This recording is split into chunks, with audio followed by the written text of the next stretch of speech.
Okay, good evening. Call to order the July 24, 2023 meeting of the NACUS Facility Research Advisory Committee.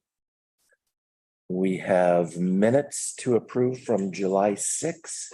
Can I have a motion? I move to approve the minutes from July 6th. I second. Then seconded. Anybody have anything on it? Okay, then all approve. Yes. Yes. Any opposed? No, thank you. Public comment. It's my time. We're gonna start with Deb. I may call on you later, though. Yeah, you can. So, Dungeness River Nature Center. It's that we want to follow, in every single way. So they called me last minute today, so that's why you got an extra page that we need to attach to the first pages of all of that. And they were wonderful. They're just, we can call them anytime. Like, I want to go up there. This sounds so wonderful. So basically today, what I covered in addition was that they have 6 paid employees. They have the director who's been there for 20 years. They have an operations manager, full-time, and a full-time education manager, and a full-time fundraiser. Maybe we don't start that way, but they didn't start that way either. It grew to that. They had people who they were paying hourly, like Vanessa, the operations manager, was paid hourly part-time at first, and she grew into full-time. So that's another way to look at it. They have 100 volunteers, which I think we can get a lot of volunteers. They have a gift shop. They have a volunteer coordinator. Those are both part-time. They have an independent contractor for a bookkeeper, which makes total sense. They have 2 park hosts who live on site to manage the place at night and off hours, and they get free RV, and they aren't paid. They're employees of the tribe. They're very intertwined. The tribe is a key partner for them. Which for us, I see that as something that we would want as well. And they pay the tribe and plus 5% for the processing, and then the tribe, they are employees of the tribe. Now, so there's ways people deal with these nonprofits that I'm not aware of. I'm just telling you what they say. I would need further education on that myself. They do have a wildlife exhibit with taxidermy animals, and I'm like, what? And they have a stuffed cougar. Okay, so Yeah, we can do better than that. It got hit by a car, so they froze it and stuffed it. But the thing is that people love to be able to touch it, to feel it, the bird's feathers, the antlers, which I'll never give up on. Anyway, and the exhibits are educational and interactive. They go from the top of the mountain down into the thing with all the wildlife, and it's just like a whole experience. So that people follow. So, and then the rest of it will tell you have in writing. I'm not going to go into that because you can ask questions later. I also interviewed somebody on grants, and I know that we're not really dealing with that right now, but he's got a lot of vital information here on grants. He worked for the American Red Cross for many years. He worked for the Northwest Hospitals for many years. He was the director of research, planning, and development for these organizations. He knows what he's talking about. He's 89 years old now. So after the flood disaster for the Red Cross, he got paid $1 million grant. He obtained 7 $20,000 grants for the Cannon Beach History Museum. And those were based on historical Lewis and Clark grants. And we will have all the records for that at the Cannon Beach History Center if you want to look into that. It's key for grants with the Indian Native tribes and the history. Those are pathways to money. And he thinks that we should partner with the Cannon Beach History Center and work with other nonprofits such as Audubon, Ocean, North Coast Land Conservancy, on and on. Anyway, and then it says, you guys can read about it. I just provided everything he said. I interviewed him and everything I said. You know, I'm Sam, really, but he's giving you information, right? So Sam's aware of it. Really successful in his life. So what's the gentleman's name? Lee Pardini. And he's offered That's to, what I know. if we get to the place where we want him to come talk, he will. So I have a very close relationship with him because I worked at the Red Cross for 6 years and we know a lot of his things. So we actually have breakfast with him frequently. So he's open to discussion. And I think also makes him down too. So anyway, that's really, if you have any other questions, you can ask me along the way, and wages are pretty consistent with directors at 70,000 to 100,000. Washington's a little step higher. Thank you, Deb. I was actually, That was my homework. I was hoping we could have some time to look at Dungeness River Nature Center a little bit more. So we'll see if we can Right, get, it's an aha. Set. good. Anything else? Jan, did you have anything? No, I'm just wondering, did he get to know about the meeting? He's on. Okay, he's on. He's on, oh, good. Yeah. If I can, I would just like to say good evening, everybody. And I'd like to thank Deb for all the research and information that she's been able to share. It's going to be really valuable, especially in the future, once we get to that stage of pulling specific goals and objectives together to develop programs. And that gentleman that you referred to sounds like a gold mine of information. So it might be good for, if it's appropriate, some of us to talk with him and get some ideas. Anyway, thank you. Thank you, Dick. Can I ask one other thing of you? What I would like to do is write an article about the essence of Cannon Beach and why people love it so much. And I want to put it into writing in a Get to Zap article. So if you guys, any of you want to participate in that and send me a statement of what you think the essence of Cannon Beach is, I would love that. All right. Okay. So our primary mission tonight is discussion, and I sure hope approval of the management recommendation, which we have a draft of. It's on page 6 of the packet contained in email, which I sent to Tessa and she included in the packet. So I did the best I could to summarize what we talked about in the last meeting, and Sam also took a pass at it, and this is Sam's version that on the page 6 in that memo. So I'm going to open up conversation about that. Did anyone have? Find page 6 because it says 1, 2 on almost all of mine. What is the top? Use recommendation. Recommendation. Sorry, yeah, I'm looking at the on the back, and it says page 1. Which page? Which one?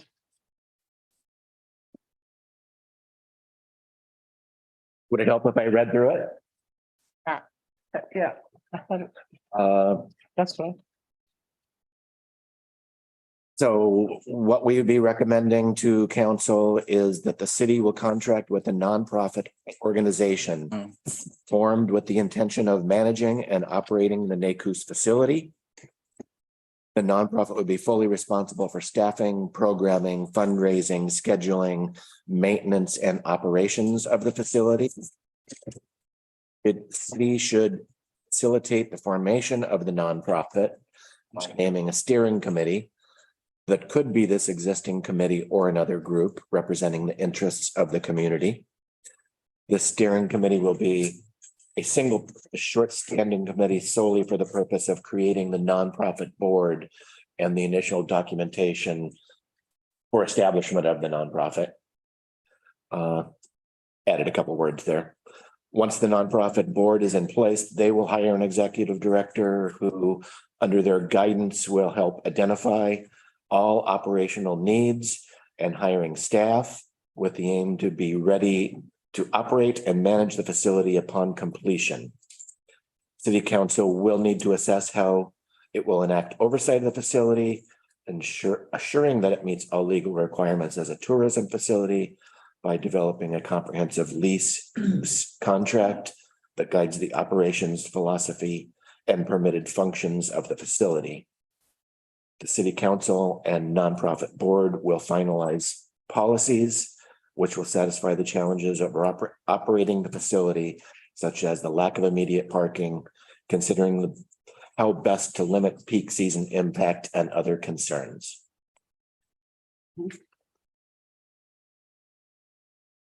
Anybody see anything there they'd like to massage? Oh, you guys be great. One, this is a massage group. The term immediate parking, do we mean nearby parking? Yes, Okay, I've never heard it immediate used with parking. Doesn't immediate mean conjunctive to the actual building? it's used. Immediate parking is usually board right on the envelope. Oh, okay. Because we have immediate parking and remote parking. Yeah, it's used in that sense, and nearby, there's lots of, Yeah, there actually is lots of nearby parking. Okay, right. I just had never used it, had heard that term. Could use adjacent or something, another. it actually is correct. That immediate, yeah. Okay, it's, I just It's a good word in there. It's a good word. That's fine. Anybody else questions or? Yeah, I was expecting a lot more back and forth, but Why? You did a good job. I think, yeah, I mean, I think this is very, I think it's all good. I think it's where we landed last time. it's got the structure, but it's not overly prescriptive, which I don't think it should be. I think it tells them the broad strokes of what needs to happen, and I like it. One thing that I have a question. Before creating the board, is the paperwork that is submitted to the state, and that application wants to know the goals, the objectives, the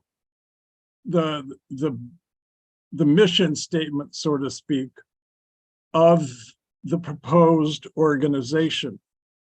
And then after that, or with that submittal, are the names of the founding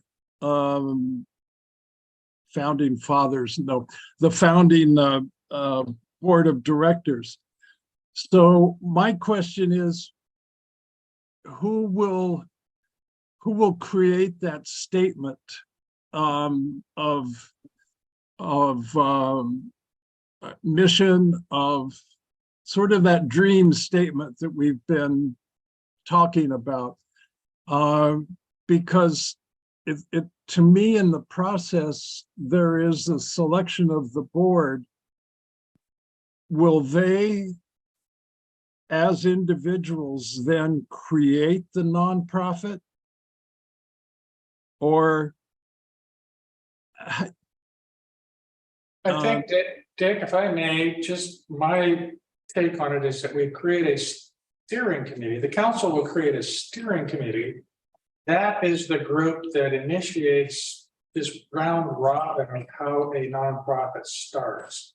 So yes, you kind of need a board first, but you also need the guidelines first. So it's kind of awkward. So the steering committee will get that kind of molded together.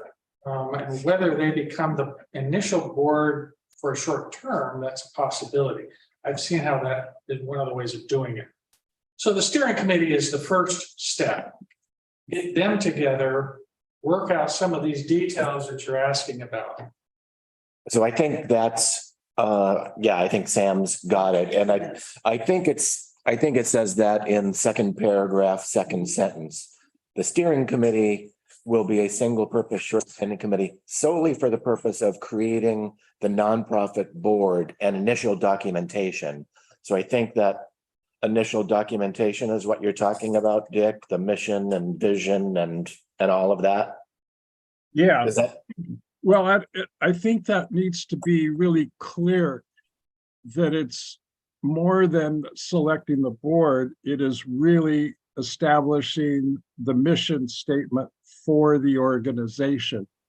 And that, so I think those are two different things. We need to make sure that we have the essence of the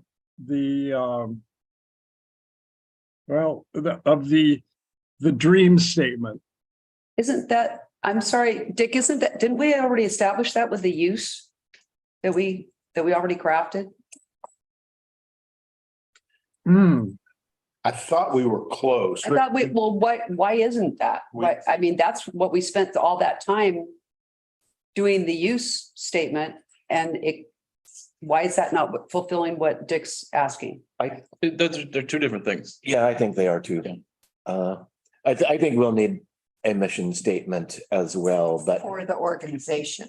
how about I just made a quick edit here, so can I Yeah. throw this one out? So that second sentence, the steering committee will be a single purpose, short standing committee solely for the purpose of creating a mission statement, organizing the nonprofit board and initial documentation of the nonprofit organization. Why I think doesn't the board that's itself come up with the mission statement for its own descriptor? Well, it's one of those, like I'm saying, you kind of have to have a board before you have a mission statement, but you also need a mission statement before you can actually create a board official. So it is a weird, And you have to have bylaws and, I mean, there's a lot of, what you can do is make the initial board short term. So that then you kick into new people eventually, but there's ways to do it, and there's ways to start with either or. But I want to get to what Carrie's concern was. I kind of agree with Gary's that the uses, to me, guide the contract better than they guide the mission statement. The mission statement is for the board's operations, but yes, it would also take some of this into account, definitely. Right. That is this, I mean, we were supposed to create the starting point. That is the start. Okay. Yeah, I don't yet understand how the creation of the nonprofit fingers into this. Is the steering committee going to have a role in that piece of it? Because I don't understand That's what this calls out. Talk about That's what this says. board is the nonprofit board. So obviously it's the nonprofit 501c3 stuff has been created prior to that, right? No, the board gets together and creates, Mhm. does the paperwork, does the steps. Okay. So it's not necessary to create and maybe it's not even possible to create a nonprofit before you have a standing board. Okay. And the steering committee is actually, what they need to do is find out all that stuff. Because there's a lot of Yes, technical stuff and it changes all the time. So there's a lot of homework to do first and then to do it some of it. so the steering committee or us, we're acting essentially If we do it. what a board would do if a board was in place. But we are not only, we or that group would create a mission statement and assist in organizing the formation of the nonprofit. Is that the way you see it? the steering committee would not hire an executive director. That would be for. Okay, thank you.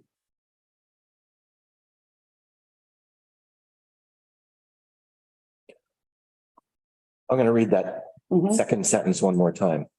This steering committee will be a single purpose of short-standing committee solely for the purpose of creating a mission statement and assisting in organizing the nonprofit board and facilitating initial documentation of the nonprofit organization. Initial documentation. Okay. Kind of feel like that the part where it says the steering committee will be a single purpose, it's not very obvious that it's a single purpose anymore. There's. Now that we've listed all I those would things, strike that, and it's a short standing committee. Well, it's a city committee, so it's gonna be an ad hoc committee. Probably should call it that rather than Ad hoc. Should we just say, standing committee. Ad hoc, should we just say ad hoc and then, standing. yeah, instead of standing, yeah. And then, plus your suggestion is to take single purpose out. Just say, For the purpose of. Yeah. For the purpose of. Right.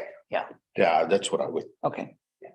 okay, let's see if I got that one straight. It's a double entendre anyways. This steering committee will be an ad hoc committee solely for the purpose of creating a mission statement, assisting in organizing the nonprofit board, and facilitating initial documentation for the nonprofit organization. instead of that, say whose purpose is. I mean, instead of single purpose. Yeah. Whose purpose is to, or. Oh, I thought we You got could rid of single. Strike all that purpose stuff out and just say the committee does this. Single purpose. Doesn't have to, that's just extra words. Yeah, get rid of. It's starting to get out of my control as far as I think- editing here, but I'm going to read this Yeah, do- time with. You were disappointed in the lack of feedback, weren't you? Geez, I thought we were going to get. Advocating for interference, aren't you? The steering committee will be an ad hoc committee whose purpose is creating a mission statement, assisting in organization of the nonprofit board, and facilitating initial documentation of the nonprofit organization. There you go. Perfect. So perfect. Nice. As long as we don't add anything more to that, I think I've got it. Tessa, do you have it?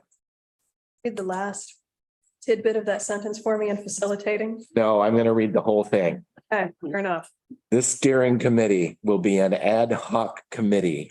whose purpose is creating a mission statement, assisting in organization of the nonprofit board, and facilitating initial documentation for the nonprofit organization.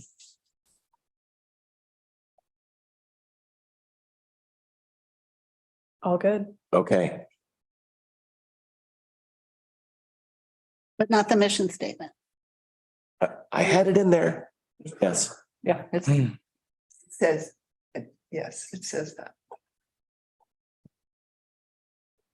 Now it's time for either additional comments or a motion on recommendations for management.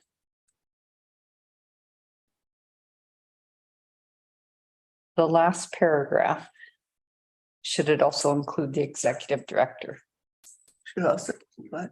Should it include the executive director? So the city council, executive director and nonprofit board. Oh, okay. Then if the nonprofit oversees the director, I don't.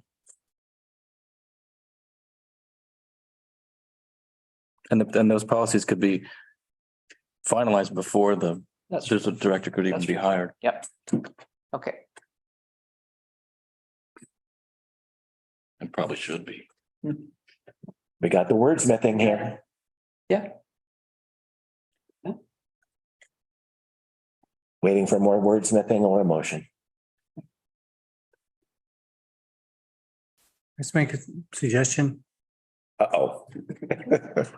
Go ahead, Bruce. I it seems that if you have decided what the uses are, those kinds of things, and you're making these recommendations, that it would make sense in my mind for you folks to at least suggest a mission statement. Because otherwise, it's kind of like what we ran into one time, which is that this group was formed and then this group started talking about design, which is already, done. So if they start going through and have to decide, well, what are the uses? Why would we do that? Those kinds of things kind of just starts the whole process over again. So it would seem that if you can give them something strong to work from, actually you give the council something strong to work from, they would say, yes, this is what we want to do. This is how we want to do it, or they wordsmith it some. I almost said wordsmirch. I think I should write that. As opposed to passing it on to somebody else.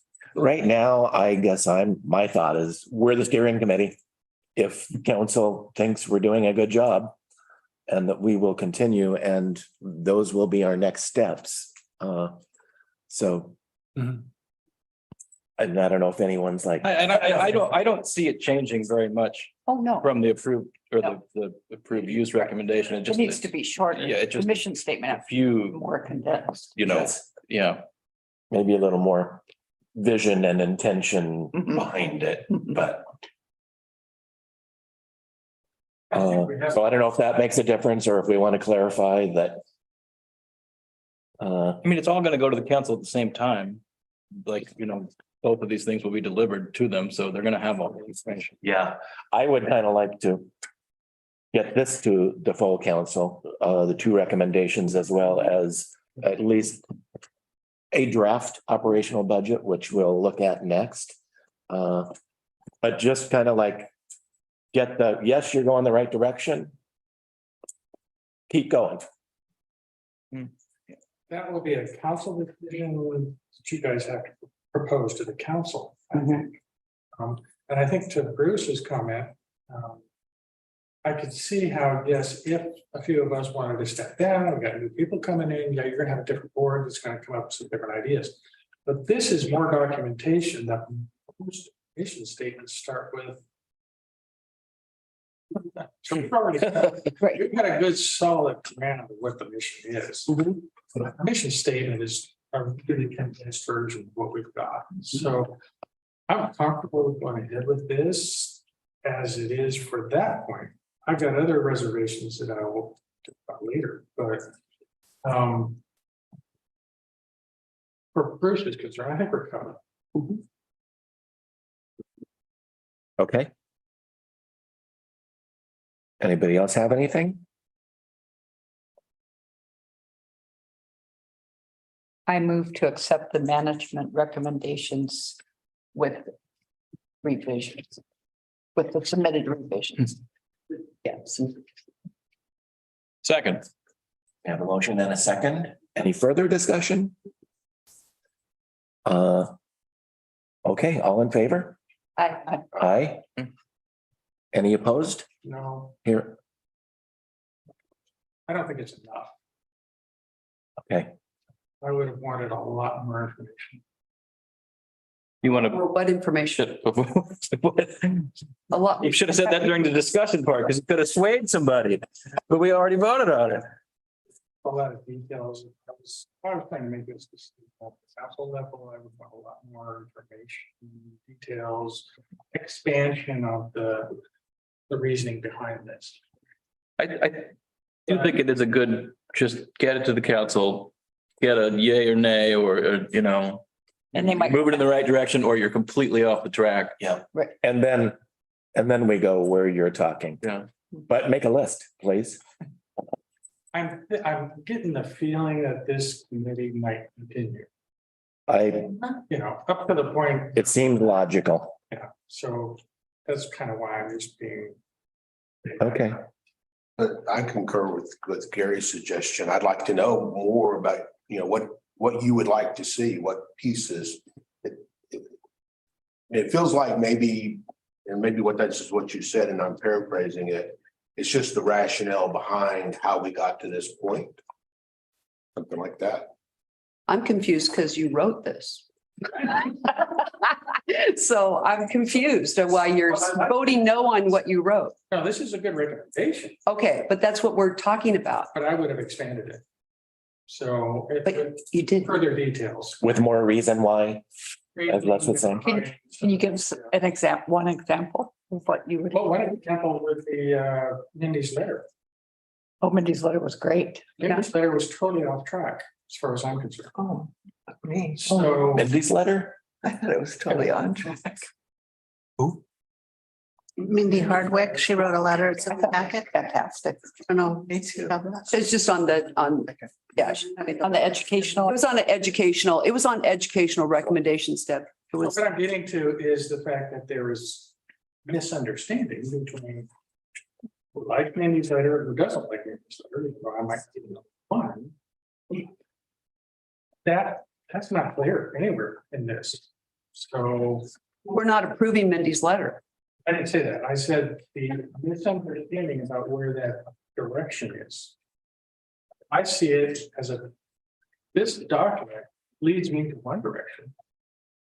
This document leads other places to another direction. That's not clear. That means this isn't totally clear. I think it's left out a lot of the detail. Yeah. And that we will get there, and that's the next step is my. And I can see, and what we're doing with this recommendation is getting to that next step. Yeah. That's why I'm coming with it. And isn't the whole deal is if a nonprofit's gonna be created, the ball's gotta get rolling. Right. Yeah. So I liked Mindy's letter personally, but I thought that it really comes into play whenever we get to start talking about what we kind of call the curriculum. You know, what are we gonna be sharing? And That seems like- some of her points were very well made. Yeah, I that don't would, think it has much. It doesn't have any to do with what sway on we're doing what's in right front now. of us. that's for the board to figure out. Well, it's for a discussion down the road, because it just is a letter with a lot of information and an opinion in it. And we just like everything else we've looked at, we're not mimicking any of these, exactly. The Dungeness Center that Deb, did the research on is like so, impressive. If we want to have a discussion about that, I would, get very excited about that organizational model. But a lot of these other ones I thought were extremely valuable, but they're not 100% of what we want at all. They're just giving us examples of how they went on their journey so that we can hopefully learn from other people's history. So that's how I look at the Mindy letter. It's just another good piece of information to digest and discuss. But it doesn't bear on this. It's kind of next step. Yeah. Let me ask. Is everyone on this committee willing to be the steering committee? TBD. It depends on the commitment and the time and all that stuff. Yeah, like anything. And I'm afraid I'll have to kind of mirror Andrew's feelings about it. I love this engagement and being a part of this, but if it's going to turn into more of a time commitment, I mean, I'm already on a commission and a committee. I really don't have another full-time slot. So TBD. Okay. I feel that I have not a great background in hunting, looking for board of directors. I think that's way out of my wheelhouse and experience in Cannon Beach. I also have a real huge time commitment from mid-September all the way to November with harvest at the winery, and I cannot be here. Now that's not to say that I couldn't participate in some way, but I just want to make sure that everybody's clear. I'm not here from September 10th to probably November 1st. And I've got a big job. Could you Zoom? I could if I can. So it just is, we're running all of harvest this year and running the winery. So I've got a lot of crews to, it's not just the wedding. It's not that, and plus I have a full schedule with the wedding events. So I'm basically adding a whole section to my work load. making sure that the winery and everybody gets fed. It's very important to feed people at harvest. So, Well, it sounds like at least four of us would provide some continuity, because I would And- stick with this. You know, I mean, our council agenda schedules, it might not get Yeah. to the council before November. Anyway, they're going. Right. I'd like to make sure that Dick is on the steering committee. Yes, Yeah, oh, most definitely. you just got volunteered, Dick. Is that okay? I just heard my name, but I didn't hear what for. oh, it's okay. You're volunteer. Oh, yeah. We'll tell you later. You want me to Volunteer just for the say steering yes? committee. Oh, Stay on the yes, steering committee. yes, yes. You'd be willing to do that. Yeah, I would. Okay, thank you. So Bruce, what's the best way for us to be able to present our management, our use and management recommendations in a timely manner here? What, are we talking about the management recommendations, what's already been completed? Yes, the kind of the two items that have already been completed, although we haven't talked about operational budget, and I think we, Those are the three pieces, right? Yeah. That we want to, yeah.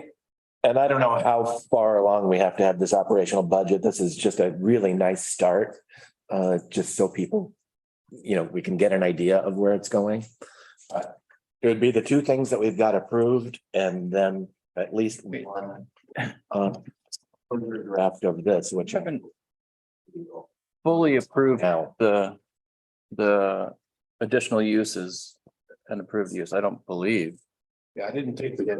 Cause I wanted to talk about, I wasn't prepared to Which one is? vote for it and talked about some of the things we don't want to see happening there. We had talked about that a little bit last meeting, but we haven't gotten into it yet. okay, I thought that was all the use statement that was approved, the primary use and the additional use. I don't think we voted on that. I don't recall. It's been a few weeks, but I don't think we did. Combine these two to an opportunity to talk about the use thing after we talked about the questions. That was that I remember. And we did approve it. We did vote on it. Yeah, yes. That was my, Primary use and additional uses.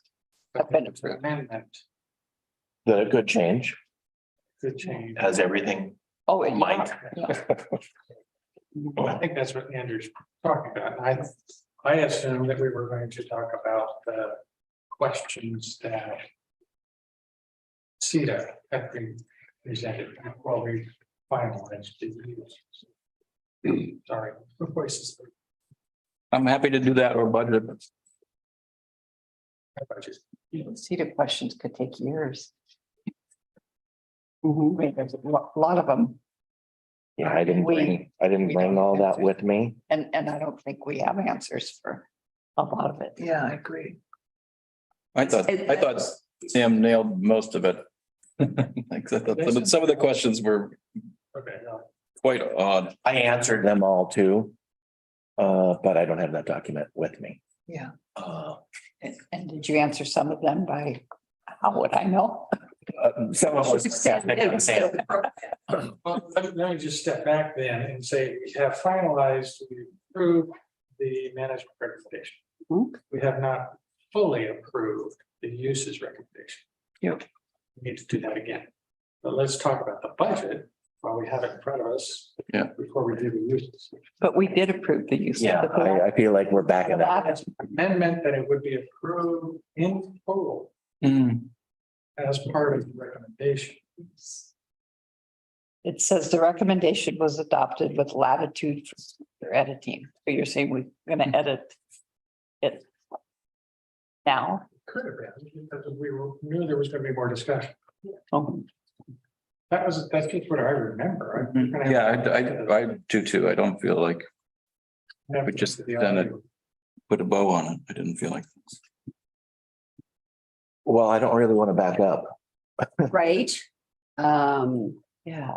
Also, do we have the specific questions and are the questions answerable by this body? This, you're talking the seated questions. I'm talking about whatever Andrew says, there's questions. What are the questions? And then are these questions answerable by us, by this body right here? Or I should see this. they be answered by an outside source? We're conflating a couple of things here. I feel like Andrew and Sam are now questioning the use recommendations that we've already passed. No. We just had, we had said that we want to talk about the restrictions on that as well, adding that, but I think Barb's on board with that as well. Yeah, I have concerns about the restrictions. Yes, so that should be part of the, I mean, to me, that's again, the next step. It was, the additional uses were pretty generic to leave us plenty of room to say this, not that. But ultimately, I mean, it's a city-owned building, so who controls what happens in the building, the nonprofit board or the city? it's a top level concern for me. I need to hear that again from both of you. So it's a city-owned building, and if there's an event that's scheduled, who controls the censoring of that event? The city or the board? Okay, so the question you're getting to is the one. Would that refer to? This is what this refers to, and they're going back to the Oregon Constitution. So I'm gonna give you my take on it, Barb, is ultimately the executive director would tell somebody, yes or no. The executive director is guided by the board. The board is guided by the lease contracted use. That's true. With the city. Mhm. So at that point, the council can make alterations to the lease contract sometime down the future of that. So it is a lineage of command structure. Mhm. So in the case of creating the guidelines of use for the building, the board does that, but they're using the lease contract as the line. It seems to me that in the beginnings, during one of the beginning meetings, there was it seems like these questions were directed towards the city's legal staff. Am I imagining that, or? You do not have the advantage of the statement that we received here. So can I read that to you, Dick? Sure. Oh, yeah. This is from city attorney. Since we own the building, it is being run for public purpose, tourism, and we are funding the activities. I don't really see a court concluding that the facility is not subject to free speech and That double negative is just confuses the hell out of me. Yeah. I don't, that doesn't, this is really unclear. the facility is subject to, is not subject to free speech limitations and production. sections. I don't know what It that is- means. It is awkward, It's not subject. but I think what the attorney is saying is that It is. you would have to allow free speech. It's- Moving on, the word- having said that, Just the basic issue is viewpoint neutrality. Although there is some risk under the Oregon Constitution, which I'm happy to explain in more detail if you want, the idea is that we can limit the topics of speech that occur so long as we don't discriminate based on viewpoint. What that contradicts itself too. That might not be a total solution here if we are trying to get groups to hold their meetings, conferences at the facility, but I wanted to make sure that issue was clear. So I don't get it at all. It's not, that was, clear as I hope we didn't pay for that. Yeah, That's the lawyer side. I'm not gonna, not sticking my neck out. yeah. what I read it as is that we could potentially limit topics of speech, and I think that's what you guys are getting at. So that you can only, we're gonna talk about ecology, culture, history, and but we wouldn't be able to discriminate within that. Yeah, and Different.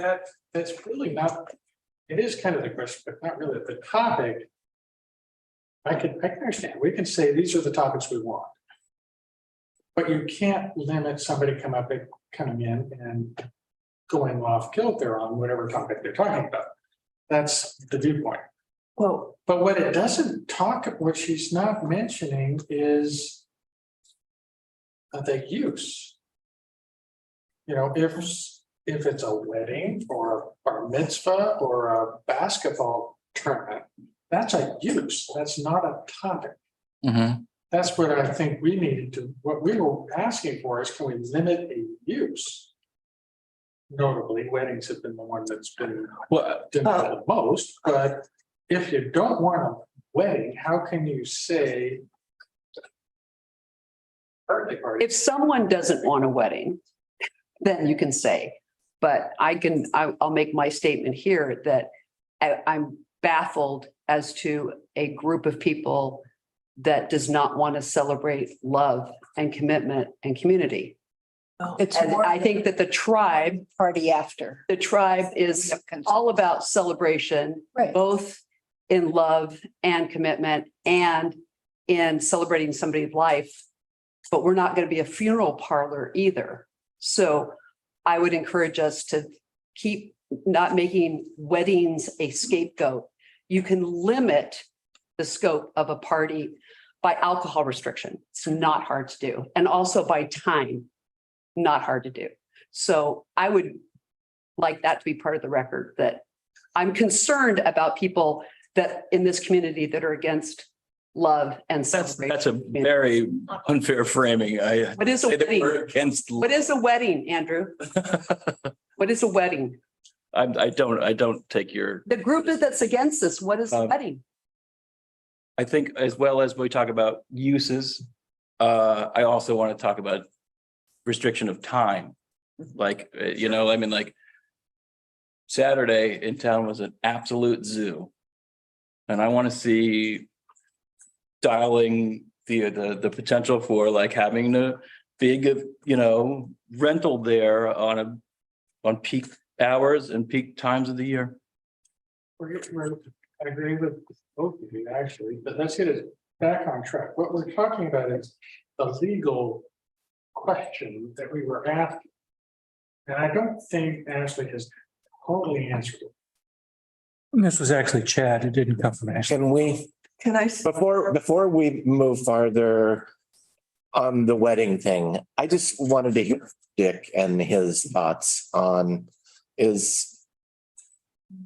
and I don't know, maybe it's not the wedding ceremony that anybody is opposed to. It's the big party afterwards. Exactly. And if we can. So what you're against is a drunken brawl. Exactly. You're right. We don't want that in the park. We don't want that on Main Street. We don't want it at Driftwood Restaurant. We don't want it anywhere. Or the community hall or. Can we stop? I just want us to stop using weddings as a nefarious activity because it's not. Okay. Okay. Dick, do you have any thoughts on where we're at with that discussion? Well, listening to the issue of wedding, and not many other statements, I was beginning to think people were talking about being opposed to who was getting married, Oh, no. whether it was That's important. same-sex couples or whether it was what's considered a normal wedding, but it's the drinking afterwards. It's not the issue of who's getting married. Is that correct? yeah, Correct. Yeah, No, I think that's where you get into the free speech part. I know. So I think that the takeaway from this is that you've got the same problems, being the city, regardless if if you go ahead and you put the nonprofit in charge of it, you don't get any cover as a result of that. They have to make the same decisions that this city. Just the fact that it's somebody else and not us, free speech part of it continues on our facility. And so like if it's a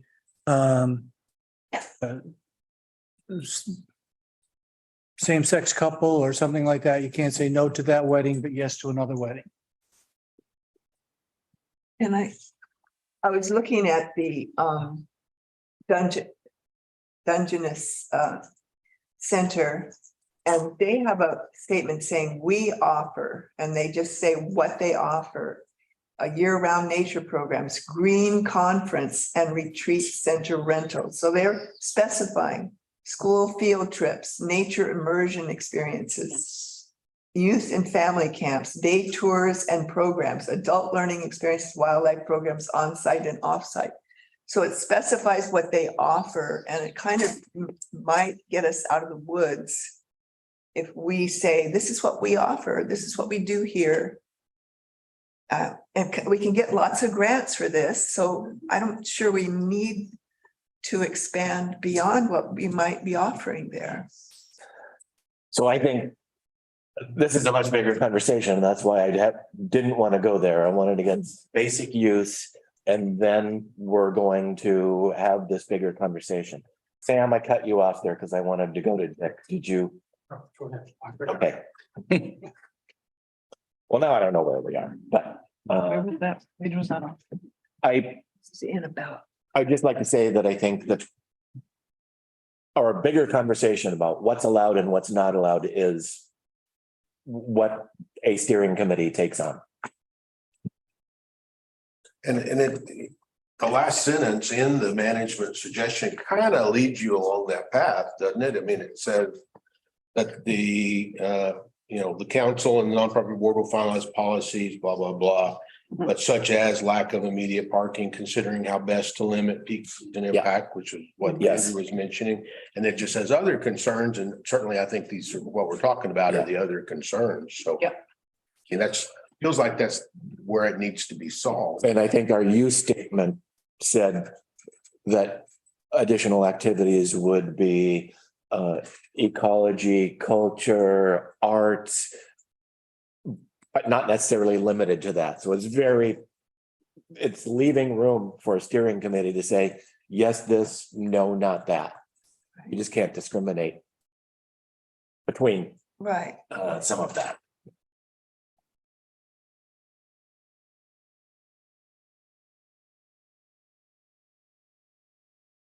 Okay. All right. So let's take a look at our operational budget. Thank you guys for taking a look at this, and I think a great start. So everybody get the operational budget and your comments, but anybody can say. Let me just make a couple of comments and we'll to get us started. First of all, thanks to Carrie and her husband for sitting down and kind of going through a lot of this with me.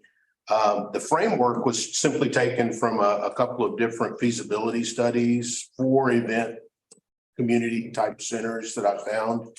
And then it was, in my mind, just a matter of trying to make it match what I thought I understood that we were trying to do, and then put some effort into looking at reasonable, not too conservative, but not ridiculously high estimates for the factors. So, I think there's some reality in this, but I'm perfectly happy to adjust it as however we feel like.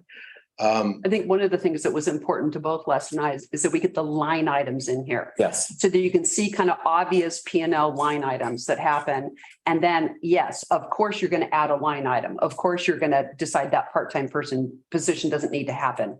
And we also did this with a framework of this is not on day one when the doors open. This is hopefully at the end of year one going into year two. So we're going to have a very robust, going forward model. This is not all these employment things don't have to be in place when the doors open. absolutely. Is that fair? Yeah, that's. Yeah, no, that's exactly right. Now, in fact, I liked Tim's, we called it a year two Mhm. timeframe. Year two scenario. You know, I At gave- year two, you would like to be Yeah. here. And then as it grows and fundraising kicks in, then it becomes another game. Right. Well, look at Well. Deb's 100 volunteers. Makes Yes. me tingle. I didn't comment on that. I love that. You know what they said too, is that their $440,000 operating budget is now bigger since they had the remodel. So if you didn't give me those numbers, I would have to talk to the director. You're talking about the Dungeness? So they only reopened in June. Yeah, So we don't want it's to. a big jump now, in Yeah. the operating budget. So staffing wise, the first year, what are you anticipating? So start of year two, again, so. Of year two, right? But Right, so it felt like we would have our executive director. And then we would also have what I called a facility supervisor, someone who would kind of oversee the whole use. Maintenance shouldn't be a big piece of it, but would kind of be there and in charge of the grounds in the building. And then I felt like that we would need to have an administrative assistant pretty quickly, because I think that the executive director is going to wear a lot of hats. For sure. I don't see the demand in the first year or for there's 3 people. I don't know what's the executive director going to be doing 40 hours a week? Like if we're limited, especially if we're limiting summertime traffic, like what, Hopefully that person is securing and creating the curriculums that are going to draw in the target audience, the people who travel to town for more than 50 miles to justify the money we're using to pay for them. What about Marketing. I grant? don't think that's just going to happen accidentally. I think that will take a lot of effort. And I think that what we're looking at is a caliber of person that is going to be proficient and aware of grant writing. They're going to have Yeah. serious skills, social media wise, and they will also be interfacing with the business community. So we've got a lot of hats this person has to wear, and it should take time. And it's not going to be keeping the calendar of when to unlock the gym and when, to lock the gym, or, whose class is moving in. What's that? Dick Wayne? Interacting with the schools also. Yeah. Mhm. Mhm. Yeah, so I don't know what he'll be doing, but I haven't, or he or she, but I think to be successful, that person's really going to be busy. And frankly, probably should have to have good qualifications. Good quality what? I'm sorry. Good qualifications. We're looking at a salary that should have an experienced person coming into this position. I think I understand where. Director. again, I like an administrative assistant, a 40-hour-a-week person to how many books are we keeping? I'm just at a loss. We're just taking examples, Andrew, of other successful centers and making an outline. Oh, no, Andrew, you're not writing. I'm just, it's your, Yeah, no, and I can't. We're not writing job descriptions. We're taking examples from other successful centers, and we're saying, how many employees do you have and what are they doing? It seems to me like the first year, open the doors, we need someone there to unlock the door. yeah, There. yes. And then lock the door and leave. That's kind of a basic thing.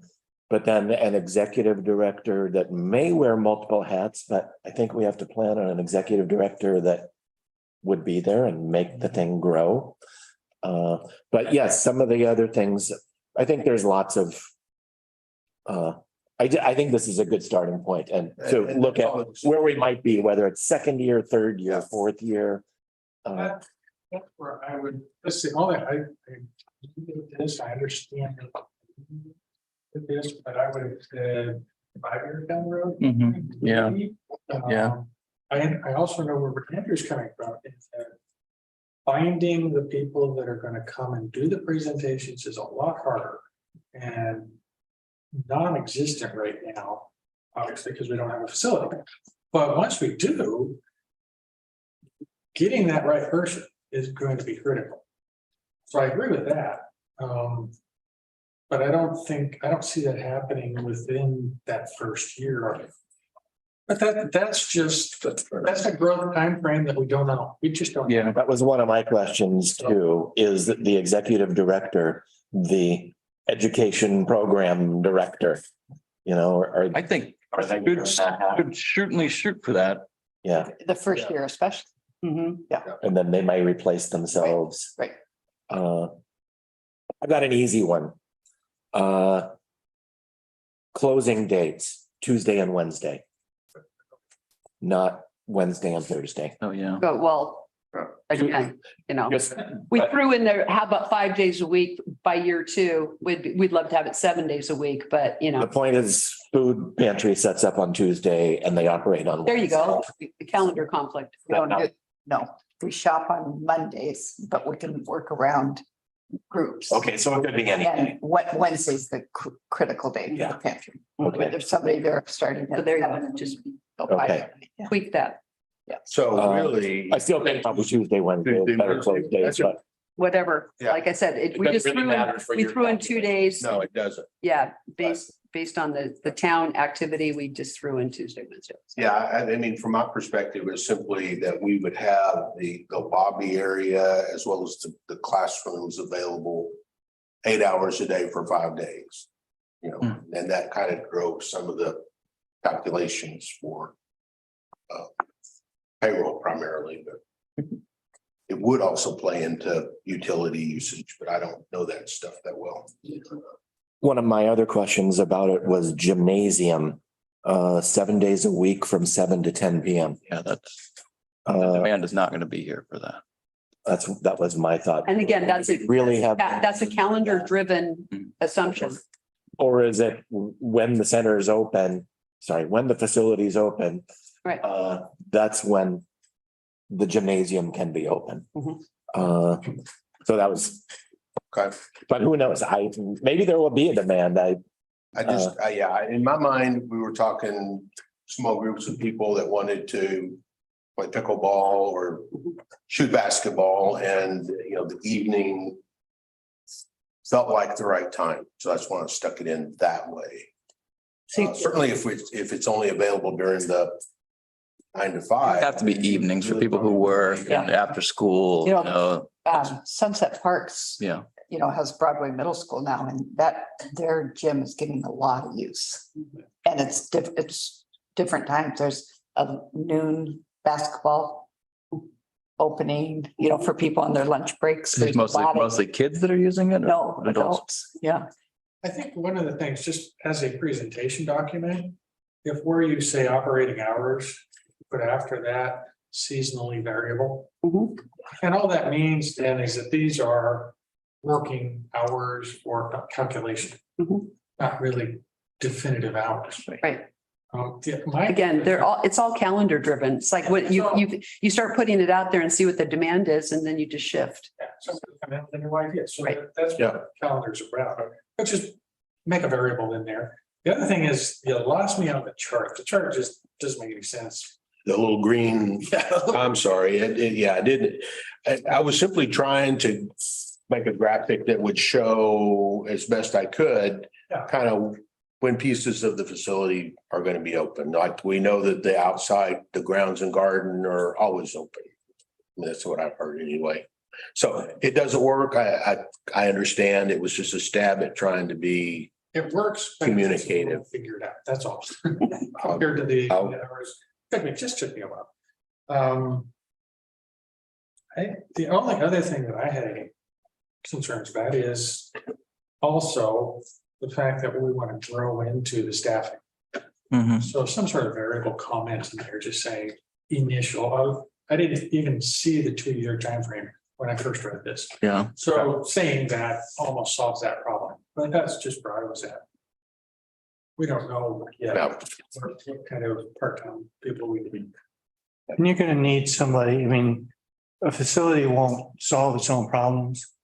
There's gonna be conflicts, there's gonna be having to change the setup. Those kind of things are gonna happen, and so somebody is gonna be very busy running around taking care of these kind of things. Oh, yeah. Should we have an opening operating budget and then I think Sam said 5-year or 3-year or what we think. I think honestly, since it is just a projection, it's fine. That's how I feel about it. You think it's just kind important of, to have openings? it's not really like a policy setting document. So I think it's just something to get your mind Yes. rolling, and that's good enough for me. Okay, And a recommendation, it's a recommendation. Like I said, our purpose was to get the line items in here and then all the rest of it, just the hours, all the, everything, wages, who knows, right? It just is a way to say, these were the things that we found were important. so is everybody comfortable with this being year 2 timeframe? So does that adequately or describe what we were trying to say? Right, that's what we're- So yeah. maybe we need to. Because day one is kind of established in this other document. There's only going to be the executive director. Right. Day one. I would expect. I would think you're gonna have to have employees. You think they might even staff, Mhm. more staff than that? I think the welcome desk. A facilities person. No, I don't know. I think that we will have to staff up on the staff side. Because I said that we would take care of the building and we would take care of the grounds with the exception of the tribal gardens or whatever we're calling that. But we will go ahead and take care of. Gonna do the tribal garden. We'll go ahead and fix the lights and Yeah. do all that kind of stuff without having, a separate function occurring to do that. So a facility supervisor, is that what you're talking about? Or, I'm saying that the facility supervisor for the city, yeah, taking care of the police station and in the city hall will be the same people who will take care of this building. it feels to me like the startup is executive director and welcome desk. And that kind of staffing. The facility supervisor being city. Provided by the city. How long is Okay, who's gonna, Start. there's, city gonna do that? I thought we, well, I don't see having the duplication, somebody that like, we'll be full service taking care of the other big buildings that we're gonna have. So why should you have somebody that is doing, that can handle all of those? so the nonprofit would contract with the city It's part of the contract, yes. or part of the contract. Yeah, I didn't get why there would be a full-time facility supervisor as far as like, if we're talking about maintenance and technical things, and it's a brand new building, it should work, right? For God's sake. Well, it's a new building built with. Yeah. Yeah, it would be great if that was the case. I think that we're underestimating if somebody wants to go ahead and use it for a particular class, then they want to go ahead and they want to have 6-8 people. Do you just cram them in or have them go ahead and move the tables and chairs? Or you're going to have somebody that's going to go ahead and have it set up when they walk in. Have your setup and clean up. Yeah. Right, and I don't see that in here. Well, that was in my mind anyway, that was The rolled facilities, into yes. the facility supervisor. Yeah. So I wasn't really thinking so much about maintenance of the grounds and the building as much as I was somebody that's prepared to facilitate whatever events, meetings we have. That would, More like that would make event. sense, and I know also be the. It's a building manager, it's facility supervisor. You can call it a lot of different things. We call it a building manager I mean, I because think we it's a better don't, name. we let the client actually, create their event, but we do all the setup and cleanup, so we can control that. Yeah, and I think that we should too. Yeah. I think that the gym, I think especially in the summer when people are sick of their kids. And they want to go ahead and we've got this gym that somebody can go and shoot baskets or do whatever. So we've got grownups that want to play pickleball. I've been driving to New Halem frequently later and there's 4 tennis courts. And I've never seen less than 4 tennis courts being used for pickleball. And so if we're going to have indoor, I think that's going to be a big thing, but if it's time to tear that down, are they just going to walk away and the basketball players will go ahead and just throw everything in the corner and break it? Or how are we going to do that? Right, you gotta take the nets down, you gotta put kind of stow. Well, they do that at the tennis courts here. They just have them. That's all. independently used anyhow. Yeah, I the think there's a pickleball that they, degree- Karen put the movable pickleball. I think there's just a bit of a difference between where Bruce is and Carrie's at. And there's a degree that we're gonna discover somewhere in the middle, or less than middle. Because I want the control. But I also want to have that little bit of community effort also. Right. Yeah. So if we have I'm thinking of the pallet peddlers, if they want to come in and use one of the classrooms, they bring all their stuff anyhow. They know where the tables are, let them handle Well, I mean, if they're dedicated it. classrooms, Dedicated. they're probably, tables are probably just gonna be up most of the time. Right. But if the tables are down, they're going to be in the gym, off the gym in a room. Most of the centers that I talked to, the city did manage the maintenance type of stuff. To me, that's a no-brainer being, take care of. Yeah. I started a business from the ground floor, and I used a lot of subcontractors to cut the costs down. Like you hire somebody to do a website, you hire a bookkeeper to do the books, you hire somebody to do the computer stuff or whatever the person, instead of hiring a executive assistant. Yeah. At the beginning, there's ways to start small and then build up to those things until you kind of get a feel for what you need. And you see that in the line items down there. So we have web. Yeah. Yeah. But, to expect the executive director to do certain things, I mean, certain people have strengths in certain things and, you have to take that into account. And maybe, for instance, I'm not good at bookkeeping, forget it. I don't want to do it. I don't want to do the website. I don't want to do anything. So I hired all these subcontractors, And consultants to come in and that cushioned what I was doing. And a lot of them helped me build my business. A person should be paying for themselves. The person you hire should pay for themselves. In raising grant, the guy down in Lincoln City or Newport says he pays for his salary way over by getting grants. Yeah. So, well, that's one of the reasons why you don't even see grant writer as a line item, because the notion is that if you were to be able to put somebody like that on staff, that they would. They would be able to facilitate, particularly if you have a board of directors. You should, So- between the two, have come up with some pretty good grant or writing. you could use consultant once in a while with that kind of. That's correct. Sure. But just to go back to what Carrie was saying, that, the bookkeeping and the web support, web. design, Professional fees. Professional, Yeah. that's all down in the line item. Yeah, we put it in the line items. Okay, We anticipated that they would simply be contracted yeah. on an as needed basis. We have a software fee in here. We've got, just things that are. In, Those numbers we, in the interests of, because Rusty would be doing all that work, that type of work. Yeah, he's It's good at just that. just another client for Rusty. Rusty was my right-hand person. Uh, Yeah, he's everybody's.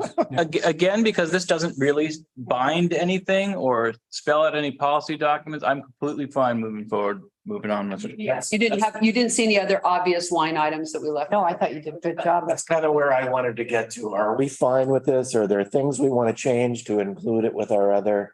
Well, aside from, I like the recommendations. We have the recommendations to say it's clearly on here, year 2.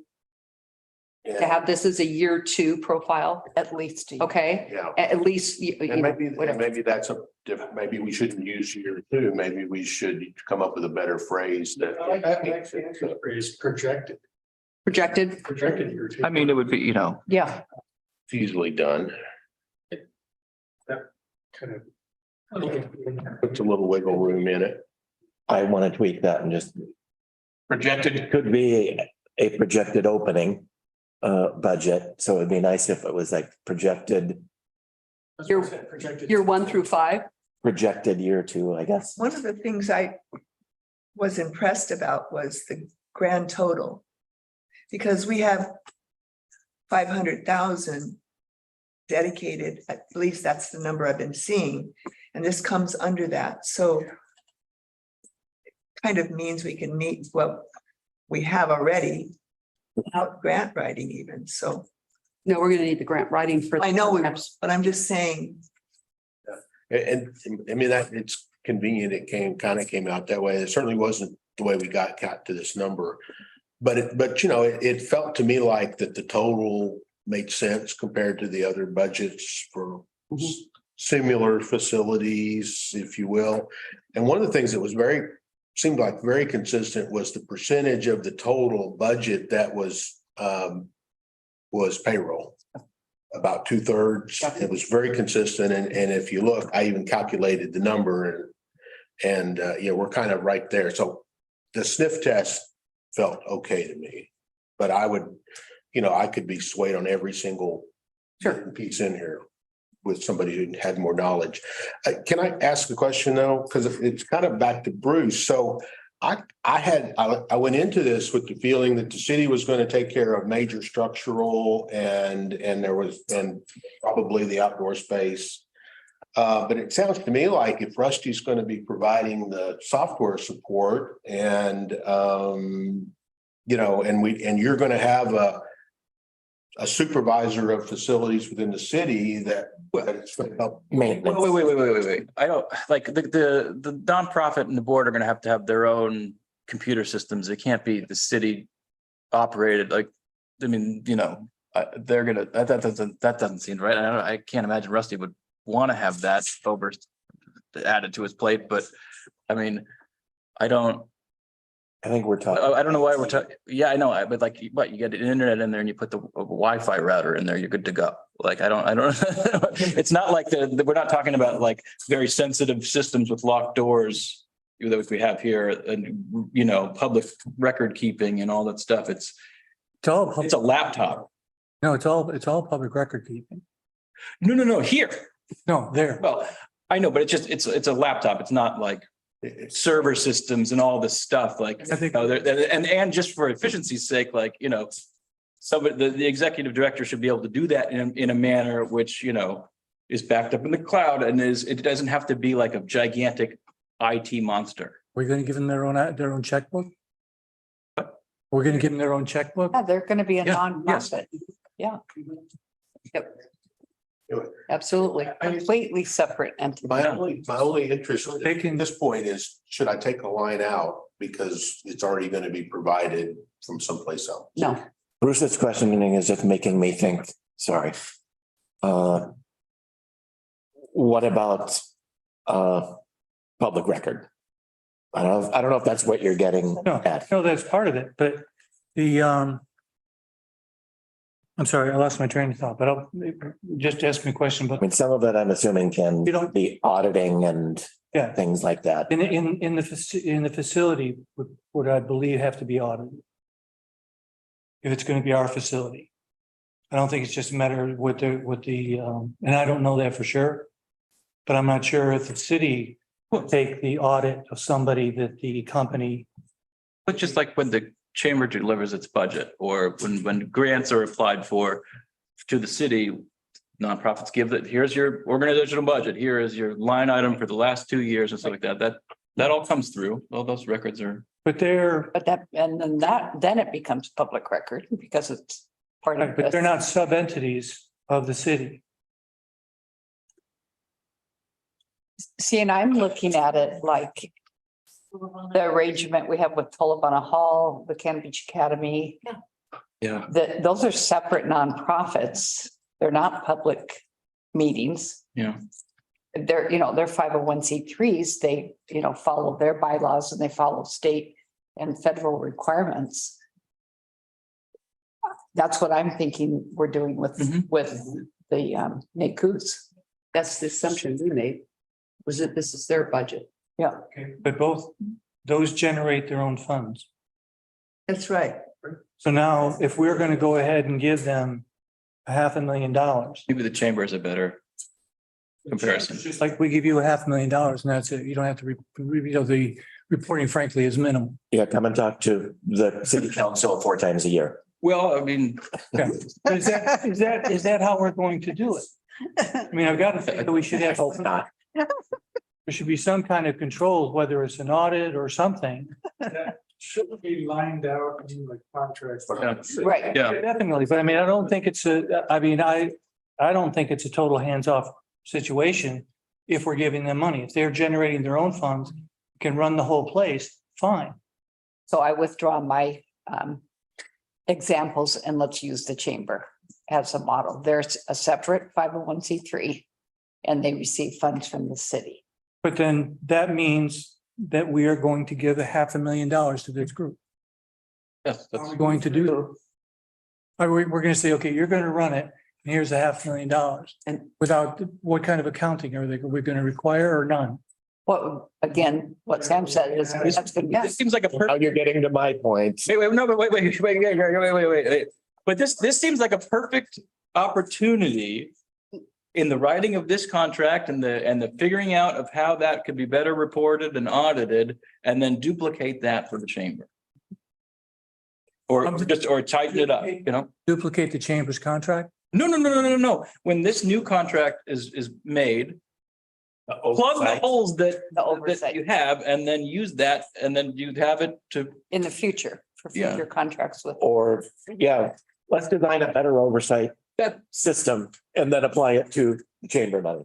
yes, Okay. there you go. Does Rusty do anything for the chamber? No, but they don't exist in this city facility either. I think all of those are details. Yeah. Obviously, we can't answer. Yeah, let's try to bring it back. What do we really want? Is there anything we really want to change about this to include in the package? I had a thought, but I realized it'd be on the revenue side, so obviously that's not done yet, but I'm not gonna surprise it, because my hope would be that obviously initially we could get under this. We'd be at a lot less than the 400. Yeah. Whatever. right? Oh, I agree. And my hope would be then we could start creating a reserve. Mhm.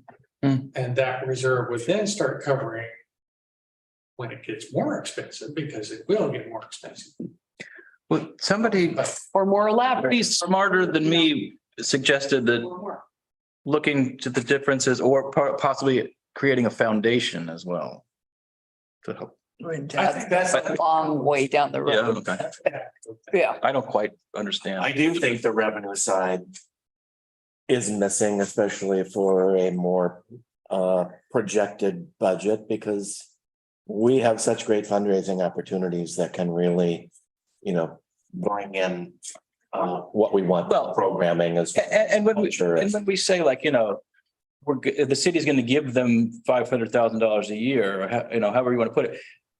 That money is restricted. It's not like it could, it could either go to promote more tourism and arts events, or it can go to this.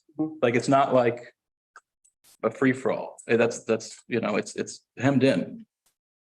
But we also have some examples that Deborah has provided us.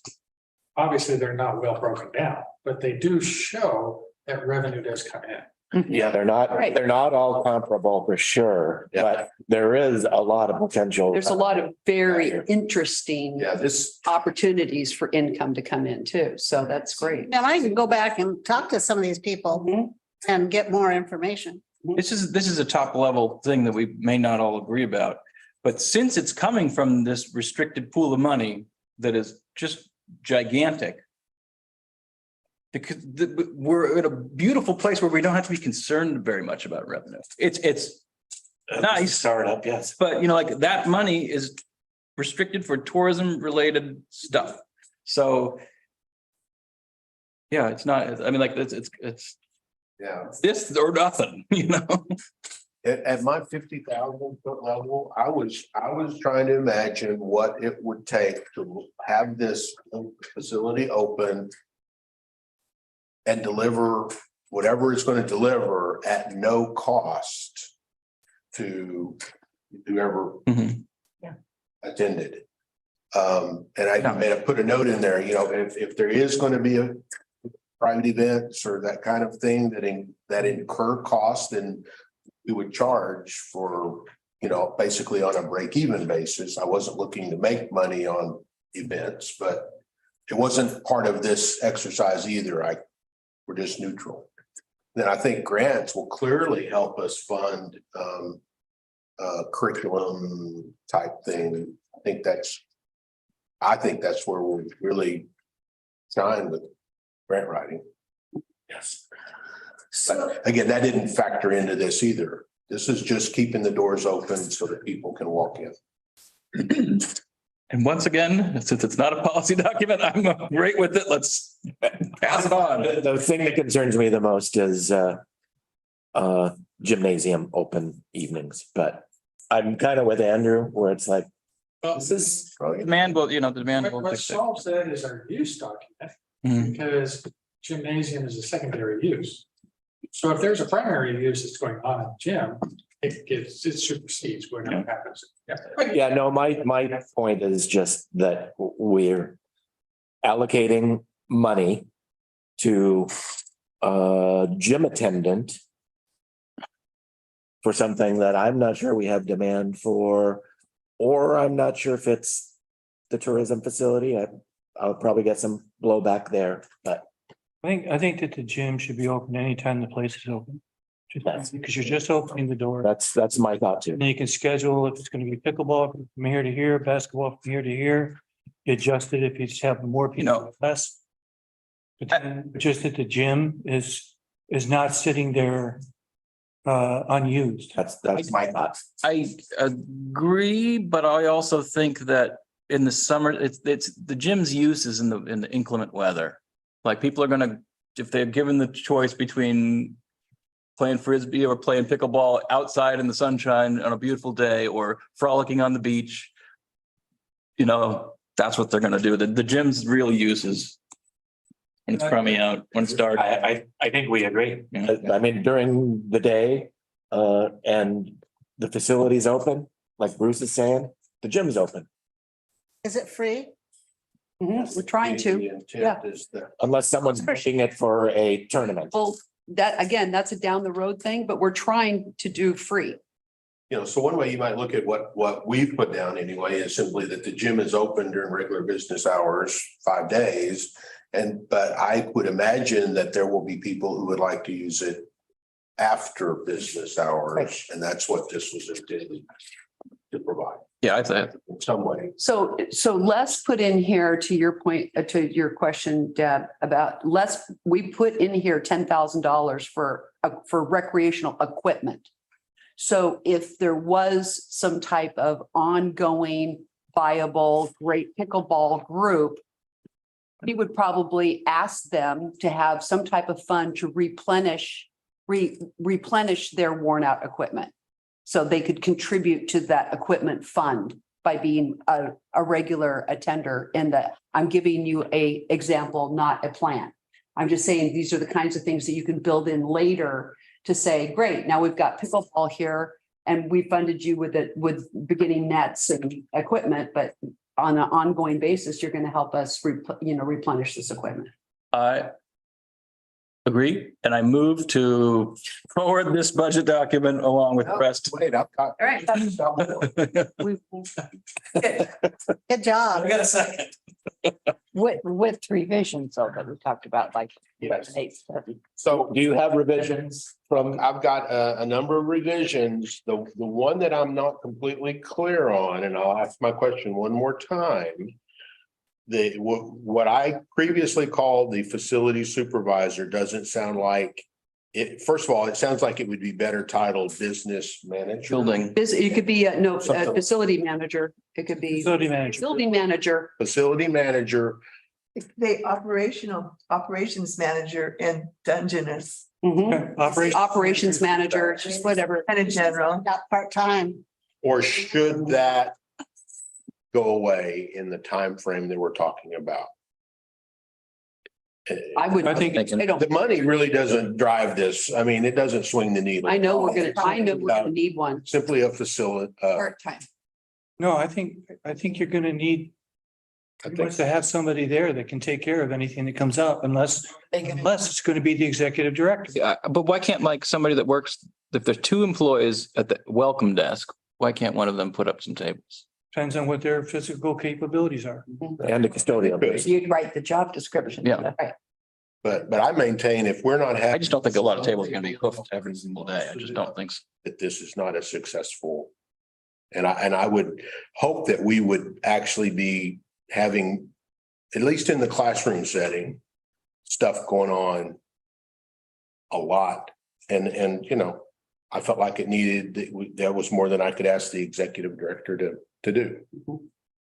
Yeah. I mean, there's a whole scheduling thing here that I mean, this thing gets rolling. It's gonna take so much trial and error through the, I mean, like in November to December, you know, this thing is gonna be open 7 days a week. Like Let's be. I don't know if we can fit that demand, like. Let's be clear about the revisions that you've heard, and we Yeah. do have a motion to approve. With revisions.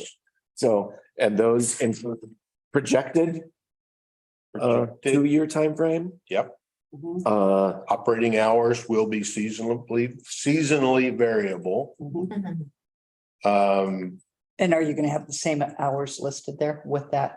I didn't really hear a lot of pushback other than changing Tuesday to the notion that we'd be closed Tuesday, Wednesday instead of Wednesday, Thursday.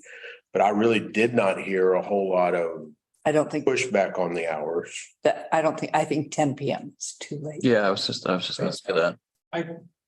This is, It's for me too, but I'm not sure that it's, I don't think, again, this is not a, yeah, I'm not really, and in fact, maybe that's too much detail. It was important to me to try to understand staffing levels and And hours.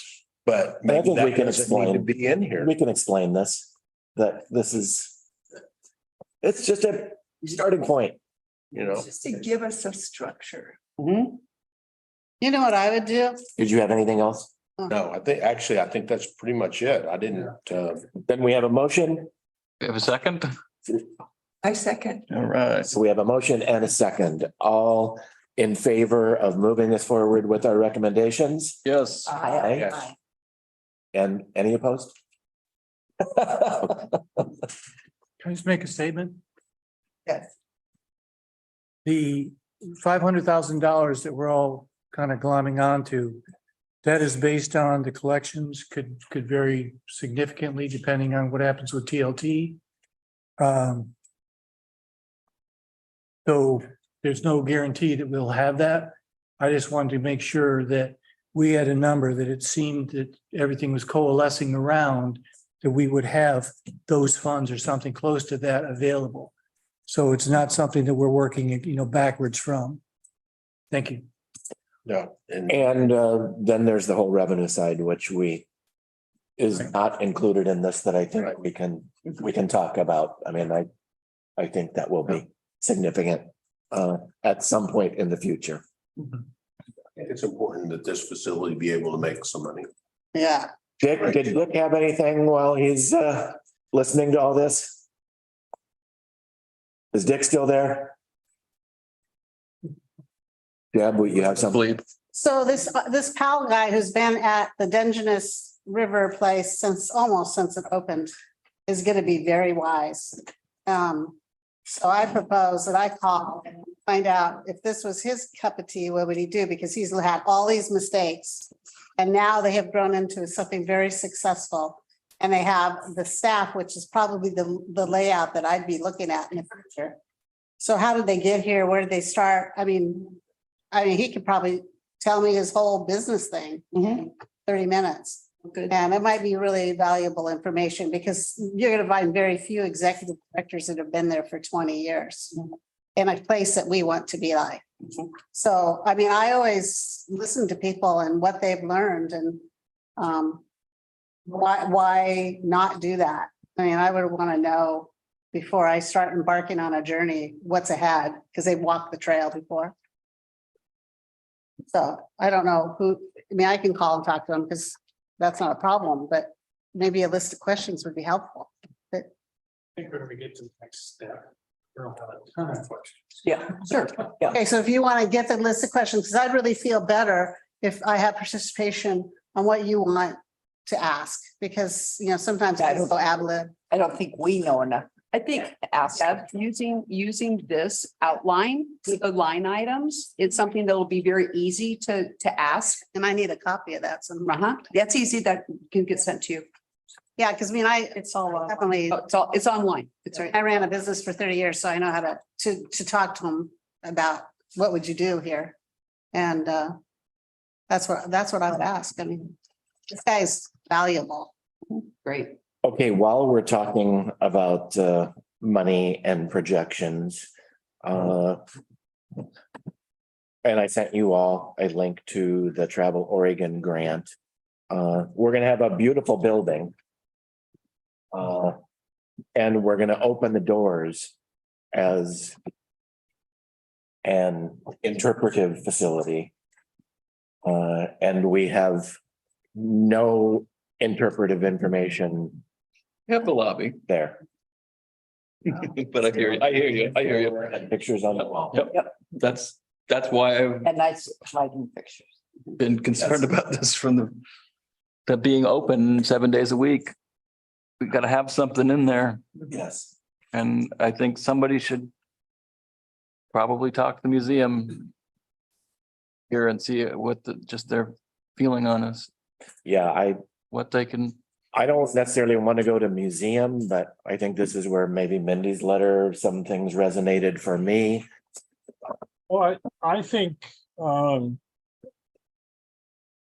we should, personally, I think we should look at talking with the museum. Certainly looking at Mindy's letter, but I do think you know, we were talking about having the executive director and some staff starting on day one.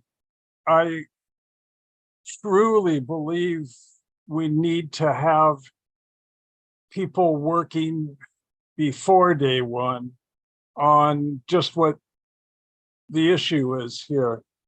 And I don't know that maybe we could, the city or the museum or the tribe, or some other nonprofit could get some startup money for the beginning of developing interpretive materials so that there's stuff there when we open. I don't know what the best route would be. And Bruce, I think for me, that question would go to you. Are there ways that we can start developing content for this facility before it opens? Or so it's there when it opens? Yes. Pardon me? Yes. What'll happen is we'll start collecting money in January 1st, 2024. And it'll be approximately a year after that for the facility to open. And so there would be funds available to get an executive director or something like that to be able to organize everything prior to it opening. I guess I don't know what you mean by organize everything. Organize. So if you're talking about, well, who's going to come in and do the presentations, whatever, what kind of contracts are they going to have? If there's any other questions, thinking about staff. Getting to know the building itself while it's still under construction. I mean, Writing grants. you're quite, Writing grants, yeah. what are you gonna see when what? Bruce is describing, you walk in and someone verbally tells you the story and walks around No, the map on the floor and points. I don't, yeah, I know. Well, that's not what I was describing. That's where I was going. So when you chimed in, I'm like, I don't know that we've got funding identified, and I don't know if you were talking about funding for actually the materials that Dick was mentioning. So first of all, there's a website. And if you want to look at a template for a website, that Dungeness River Nature Center is an amazing website. We have to fund a website at a minimum. I think, one of the things that Mindy's letter resonated with me was particularly the video and interactive side. There has to be something. Where's that stuff gonna go? We can figure that out. I don't know. Yeah. I do think we have made a case for the lobby, the first space being an exhibit interpretive space and then 2 classrooms. With hopefully some flexibility in that interpretive exhibit space. There's 3 classrooms. 3. And Gary has suggested, or No, the but- suggestion has been made to turn one of those classrooms into essentially an exhibit or museum or whatever you, by whatever terms you want to I don't want call to call it a it. museum, but Yeah, it could be I mean, I changing don't- exhibits and. I think, Yeah. I think I might have mentioned the last time, and I can't quite remember, but, Fort Clatsop, just is opening a new exhibit. And, I think we could learn a lot from them about, sort of doing a needs assessment as to what exactly we would want and what might fit in there, be appropriate to fit in there, as far as permanent exhibits, activities. So I think it's more than just telling people this is such and such, or this is such and such. I have contacted Fort Clatsop to talk with the superintendent about exhibits, just feeling them out.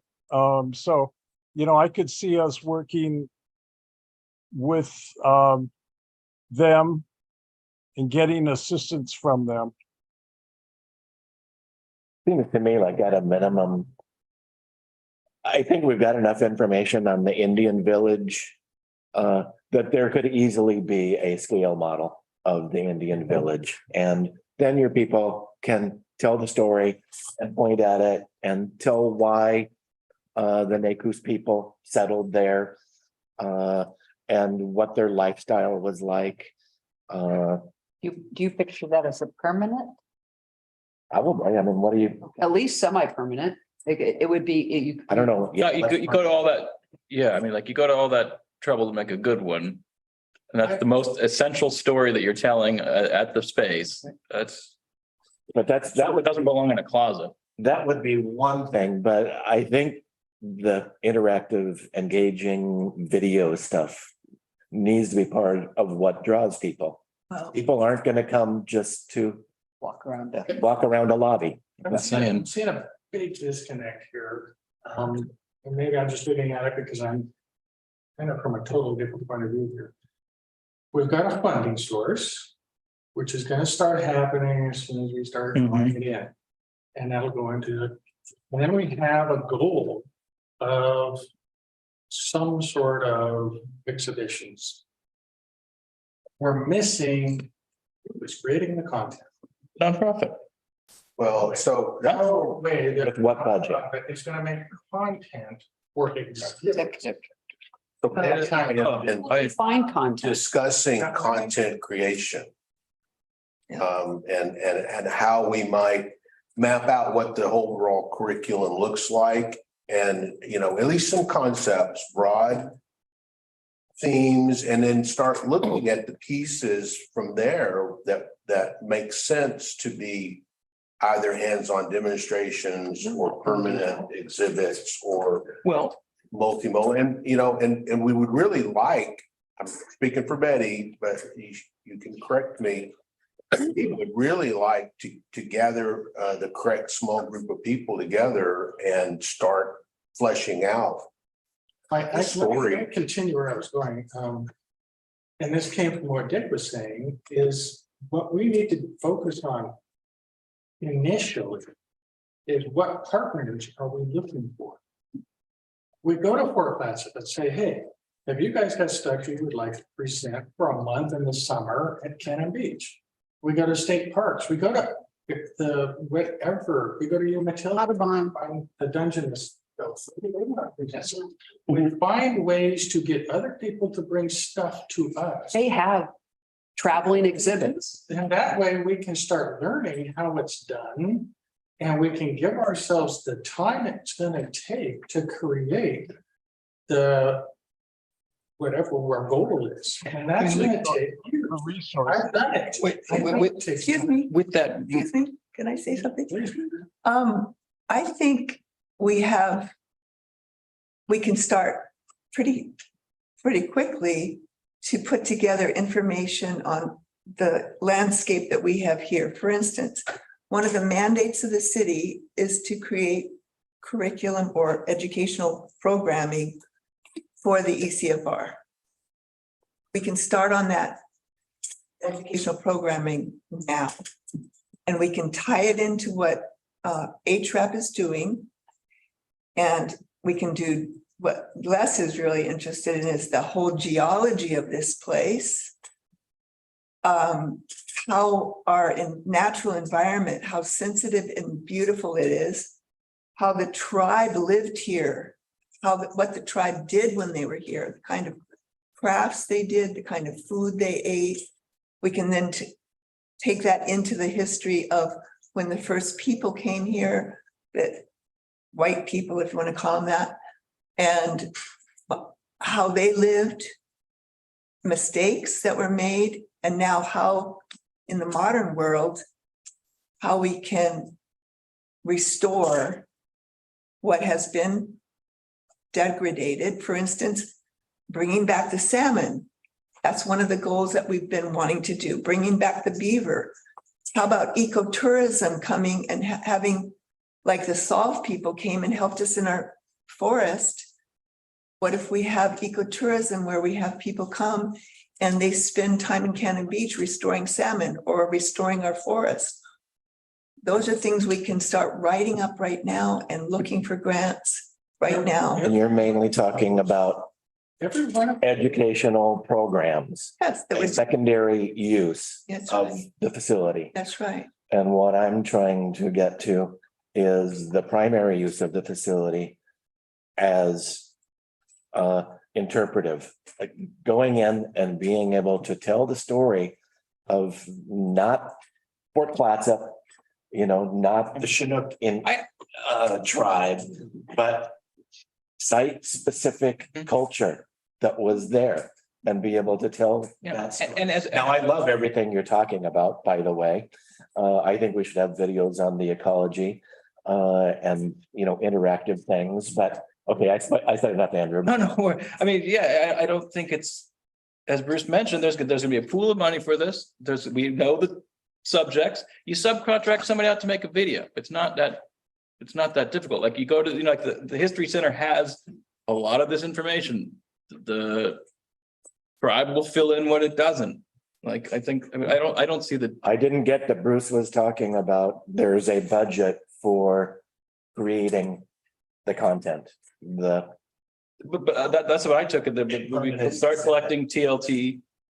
And before it's at the full, before the facility is up and running, there's going to be and I guess supposedly a pool of money. the reason I was pushing the issue was that Travel Oregon grant, which, they want to give away up to $100,000 for facilities that promote culture on the coast. They want to promote things that offer stewardship opportunities, so that things that counteract the negative side of tourism.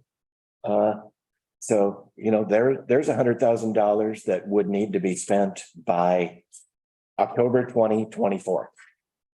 But of course, we can't talk about it for months because they have an August 18th letter.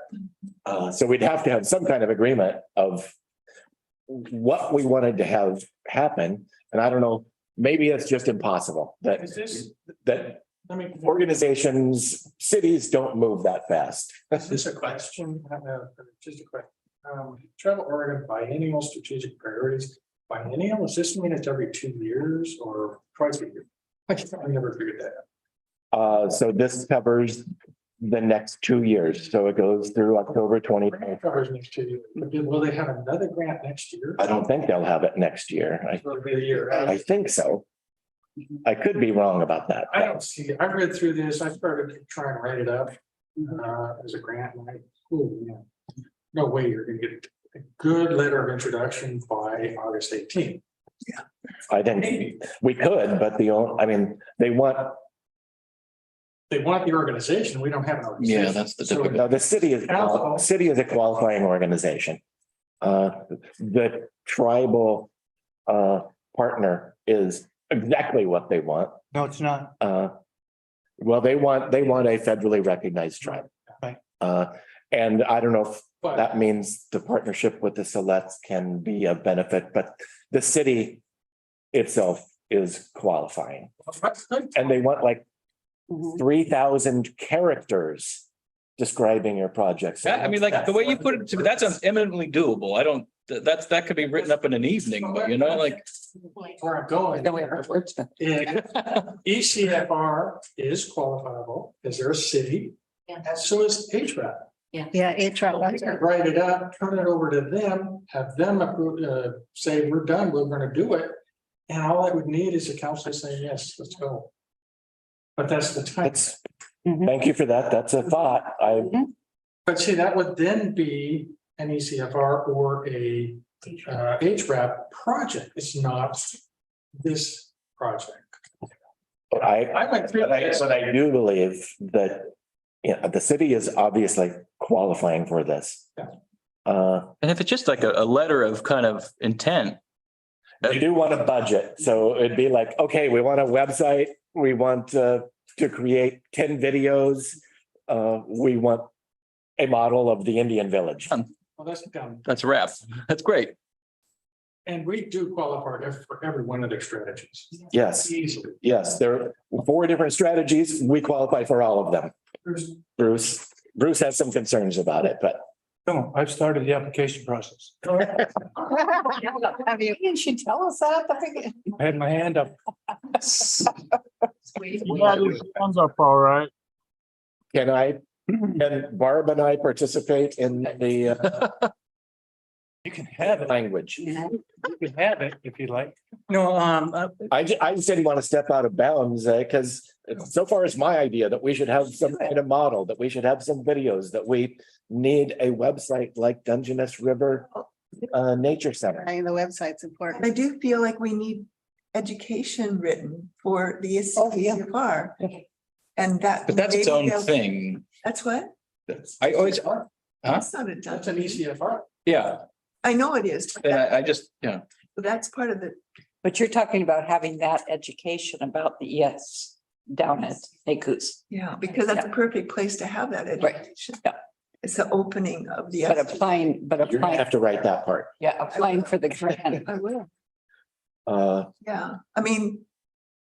It just seems so logical that this is it's a nature. It's all connected. It's, Yep. fits, so. I was just, it feels like what we're missing is some kind of buy-in and being able to create a budget for those things. Why not give it a crack? worst thing they can do is say no. Right, why don't you? We'll be right where we started. I mean, I don't see that. The only thing. What did you say? Subject to is anything permanent. You mean a permanent exhibit or something? So, yeah, so we could, so you couch it in terms that it would be a mobile exhibit. It should. Primarily because seasonally we want to change things.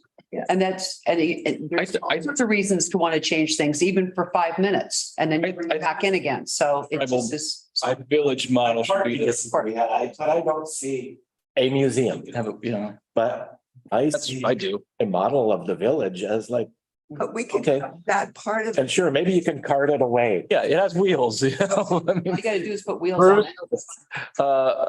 it. storage is gonna be sorry, Dick, can't help. no storage in this building. You have, Dick, go ahead. what have you done, Bruce, for the grant?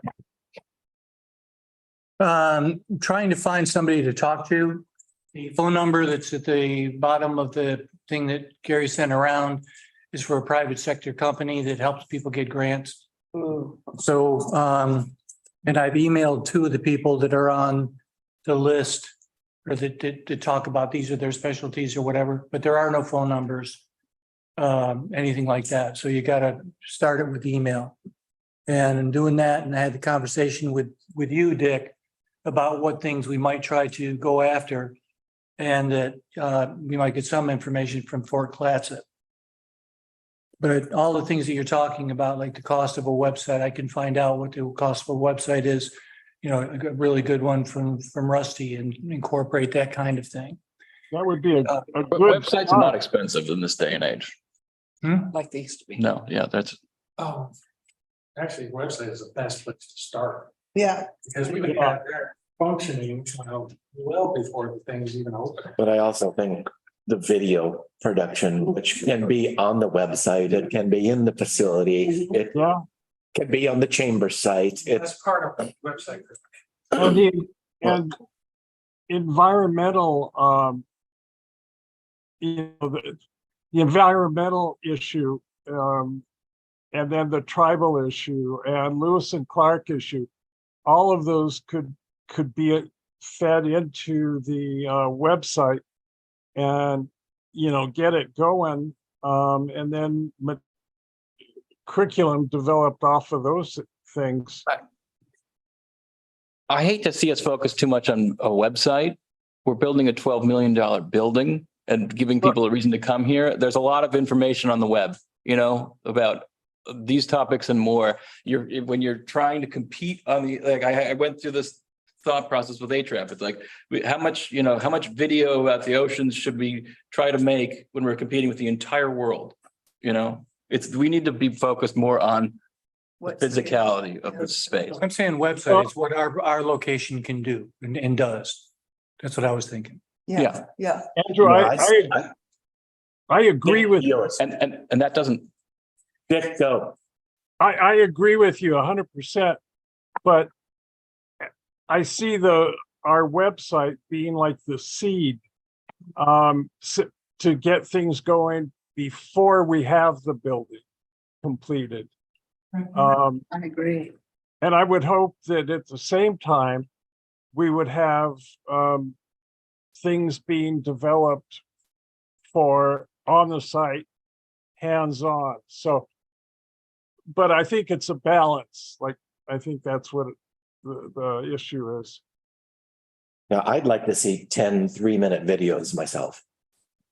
But that's not all. No, but I'm talking mainly for a project like this, that multi-use. They're on the website. There's something at the facility where they can be played on demand. I would love to see if, let's just say it was $100,000 websites, a really good model of the tribal village, like a really outstanding piece. As long as you're including video in the web. No, I'm just taking that. I'm with you. Again, like focusing. I think the website is like key. I mean, when I did my business, I did, and you build on it. So you can put the videos, you can do whatever, but just the vision of coming soon, get people excited.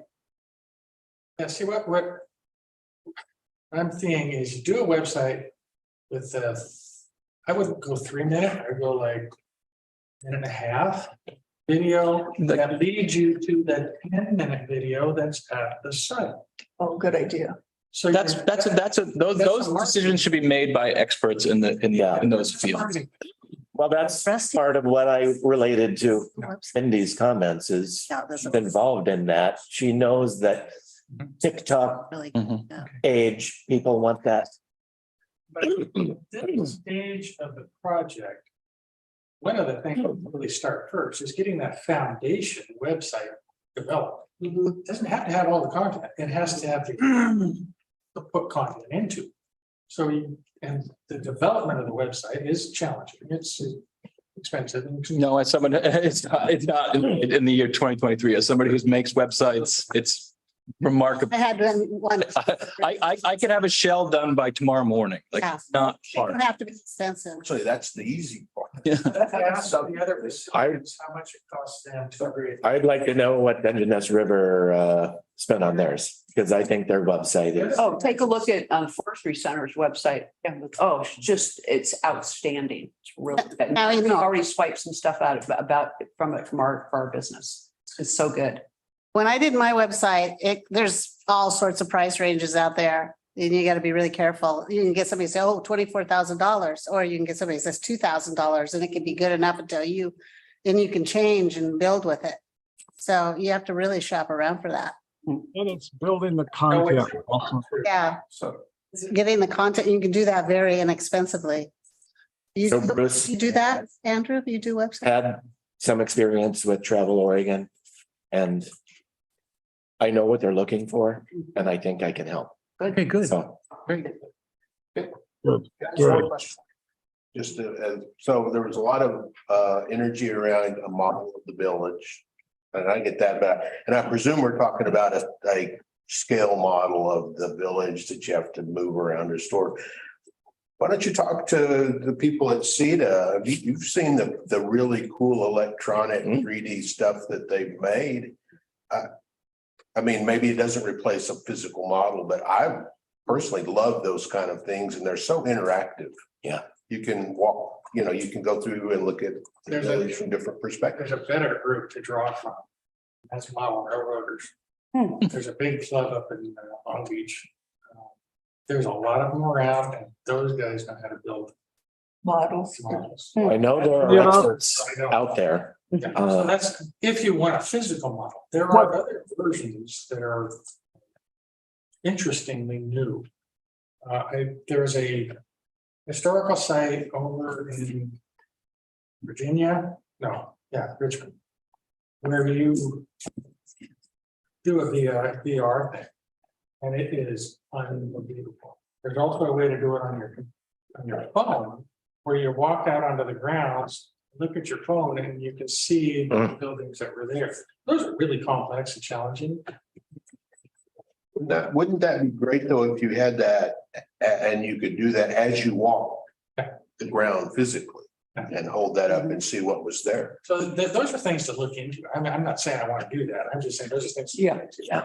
If you want a model, I love models, so. Well, you know, Maybe. I'm gonna get paid for it. the more that the interior looks like an interior of a longhouse, the less interpretation you have to do. Because it speaks for itself. it's like they'll be living in a longhouse. I mean, we're striving to have architecture. That's not on the, Ooh, road trip. we should have just built a longhouse instead of all this stuff, but here we Yeah. are. Fort Stevens. I was thinking Victoria.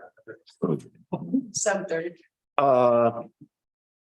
Okay, so can we work on Yes. that letter? I just looked at and I'm familiar, I've written, many grants, and that's a pretty reasonable, pretty doable I thought so. application. It's not, I mean, like you said, it's 3,000 character limit. Like, it's really just stating your overview. Words. Yeah, no. That's not hard. Jan, you have something? I just wanted to hear more from Dick about the longhouse. That has been something that we've talked about literally for years there. Could we hear more what he's trying to say? You want to expand on what you're saying about the longhouse, Dick? Well, there's the longhouse, the architecture, is cedar. It's a very special place. And we have talked about, and Jan, I don't know if this might be what you're talking about, but we have talked about building a longhouse outside that was in the plan. And I guess it's been put as a possible secondary or phase 2, from what I understand, but to give people the opportunity to actually be in a longhouse, it's just a special feeling. It sort of is something that is just very, a special experience, you know, it's experiential learning. It's as usual, I'm having a hard time finding the right words. But we had talked about building one outside, and maybe we could look at rather than building a model, to actually building a smaller scale longhouse out there that was scheduled for phase 2. So, but is one thing I had been referring to is the lobby, and the more that can be made to look cultural. You know, we've gathered a lot of images and presented them to CETA of tribal museums, tribal event centers, tribal contemporary ones that tribes have built that have been used with big logs, big support carvings and all that. The more that the lobby and the other, maybe some of the classrooms have that feel, the more they people will be experiencing the culture and will have to be told less about the culture because they'll be feeling it, seeing it and all. And Jan, I don't know if any of that is what you were talking about. But that's a talk on longhouses. Yes. Yes, thank you. The experience of when you go into the building.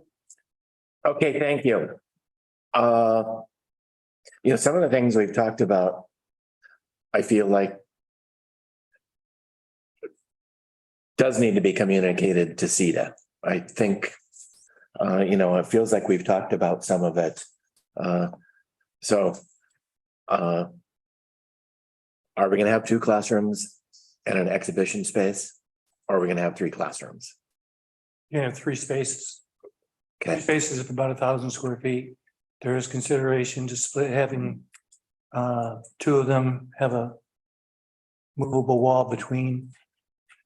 And Gary, what Gary made a passionate, Makes more sense to the west and have a full wall for exhibition space. Sam has had the idea about the entire south wall not being usable for exhibition space because of the windows, so transom-like windows. Potentially CETA's ideas about how we might be able to incorporate some kind of interactive video or a couple of more permanent exhibits. I don't know if there's other things on the list, but it seems like CETA needs to know where we're going and the way that I hope we're coalescing on this. And I don't think any of us want to make huge changes to the schematic, but it seems like there would be some easy things to do. Sam wants to make some bigger changes. I guess there are 3 spaces.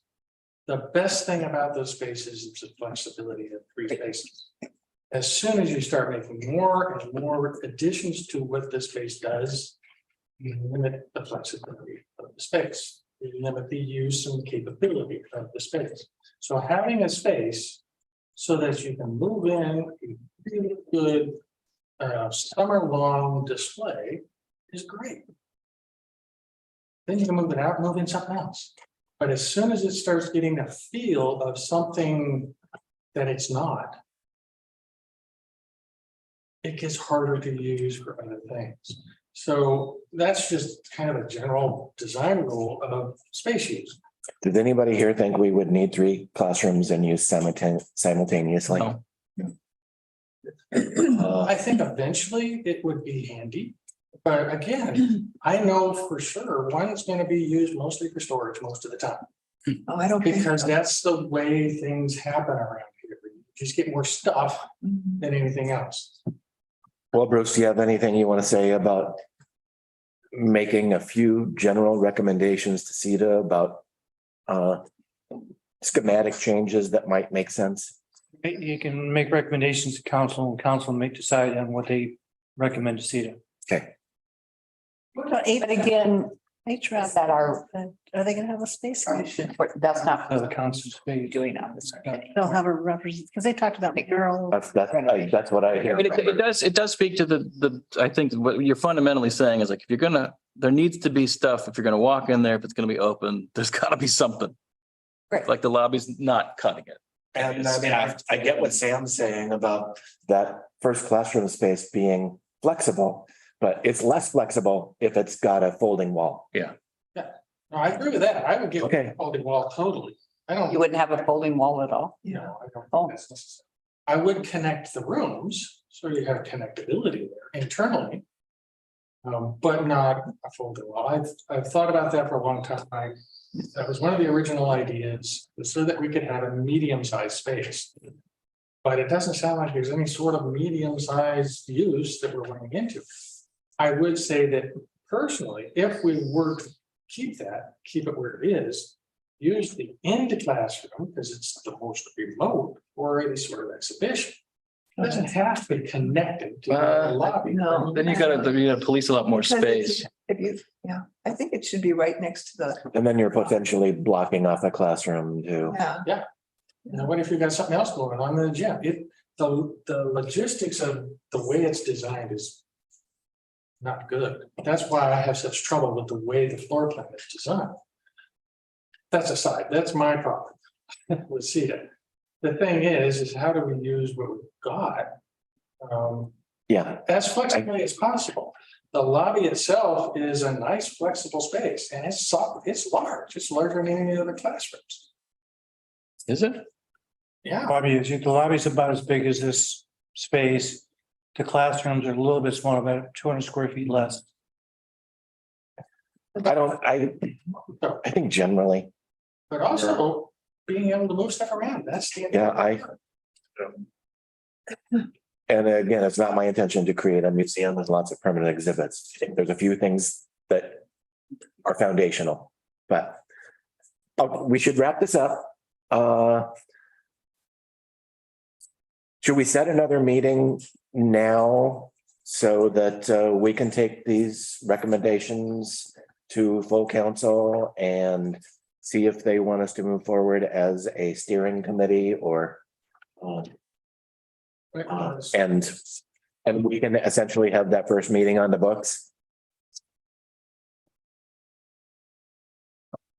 Are we gonna need to get this on a work session for city council first? And then a council meeting, or could we go straight to a council? You need to go to a workshop. So could we get a decision on this before the August workshop? You mean the 18th, the letter for the 18th? What, No, No. when's the August? August workshop is the 8th. Right, so she would need anything for that, and that's a hard deadline on August 2nd, First or second. well, first or second. Whatever you choose. Or then. But it's so the that we agenda. can talk. What is it? Right, we have to get council move forward. And the earliest opportunity for that is when? August 8th. So it'd be a week from today, basically. We could, August 8th is very full. It is very. Yeah. And yeah, an executive session beforehand and. Yeah. Are we, so we're meeting to do what? To approve the revisions?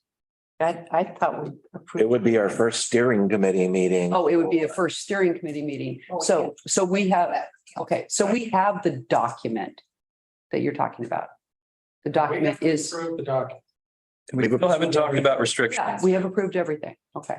I mean, we can wait until we can get this through council and moved ahead and then try to coordinate a schedule, but What about our August 18th? Yeah.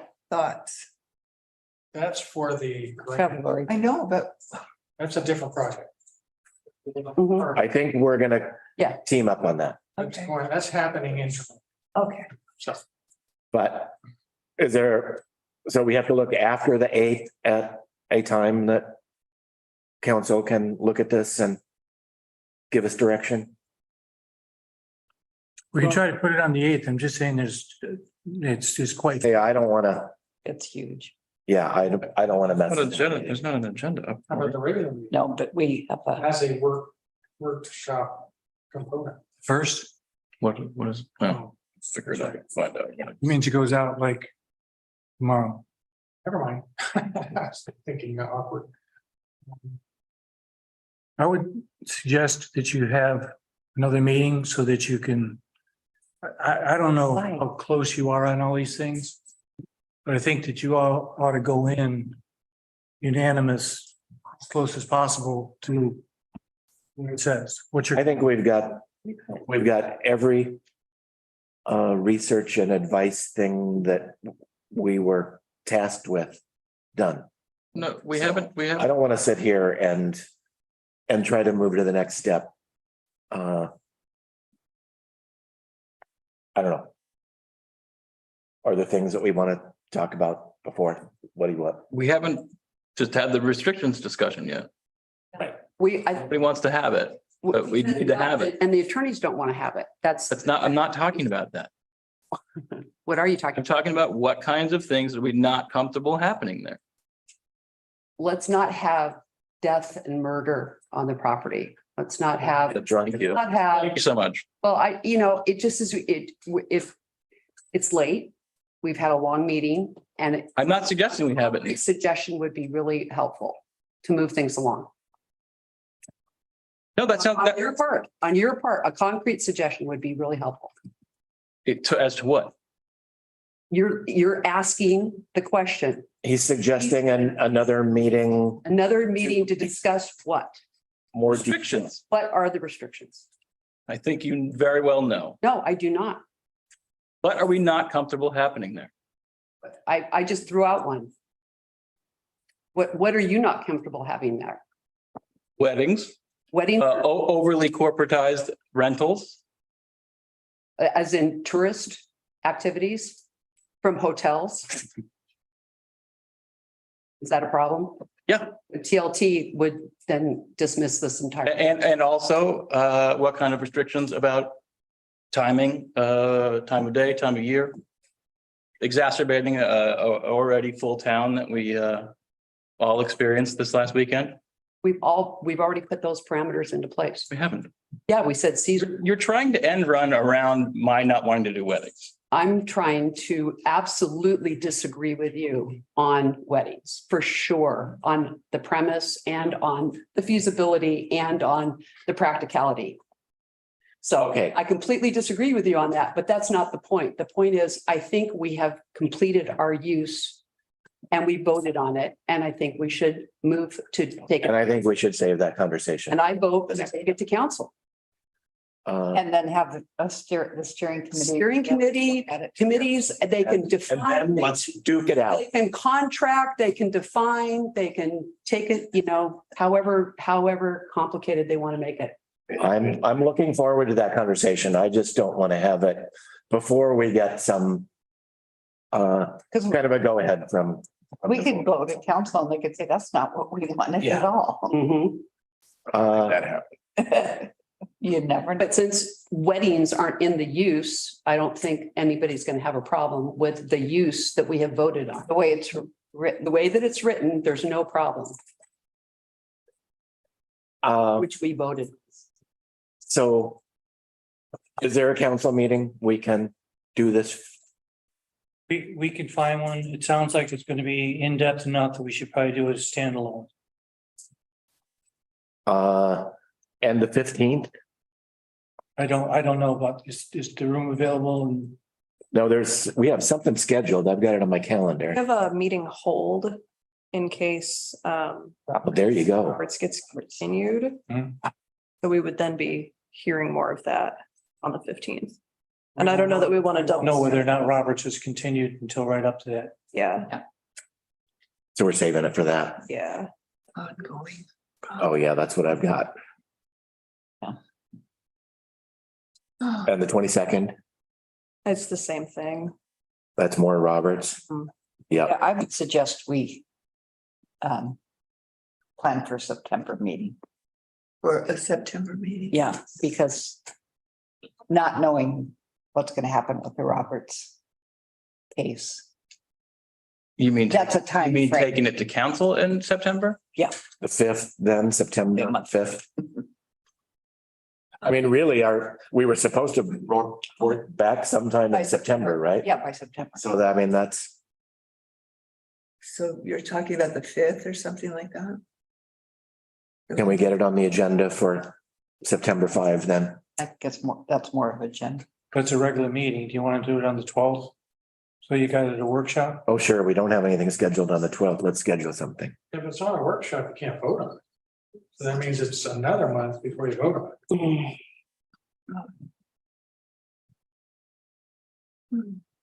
it. Do we have a big agenda on the 5th? I don't, No. usually 2 months out, it's not that bad. But it'll fill up quickly. Yeah. If you say you want to do it on the 5th, we can do it on the 5th. And then things will fall back. Seems it might be nice. We're ready to roll, I feel like. But we kind of want to do it in a regular meeting so that a vote can happen and we You can want to vote on continue. the document, you have to. Yeah. And are we asking for a vote or are we? What would the asking vote, what would the vote be on? for, direction We're going to form another city committee. or forming It's a resolution. Yeah. a committee or extending this committee? Does that require a vote? Yes. It requires a resolution. I don't think extending would. Well, we're going to have completely different assignment. True. Yeah. Yeah, probably would. Yeah. Never mind. I think we should try to get it on the 5th. On the 5th? I'm not sure that, well.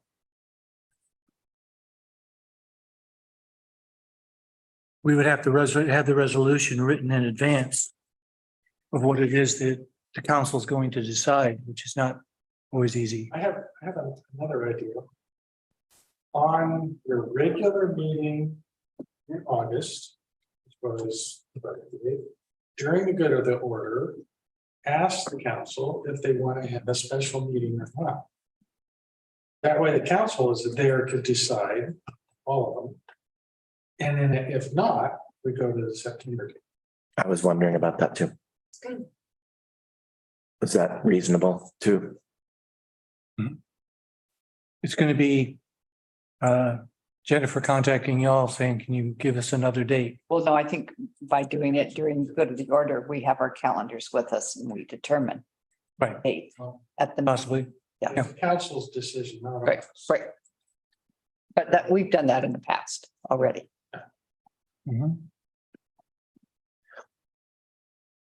Let's do that. Let's bring it up at good of the order and at least get direction. At our August 1st meeting. Yes. Because we did kind of give ourselves a deadline for this when we were. September 1, yeah. So What date? The September meeting. The 5th. August 1st. September. No, August 1st. August 1st, we're going to bring it To the order. good of the order. GO. So Jan, we're at good of the order. Okay, thank you. I just wanted to clarify something, or I wanted to ask for clarification. What is happening with the August 18th letter? It's going to happen internally. Internally meaning what? Staff and I will be involved. I hope Barb will be involved. Okay, I don't know. And maybe- Andrew. Enter if he wants to be. Yeah, and Dick, Dick? Okay, maybe for some. okay, thank you very much. Good of the order. Thank you all. We're adjourned. Thank you. Thanks for everyone doing such a good job on your homeworks. Yes, it was very good.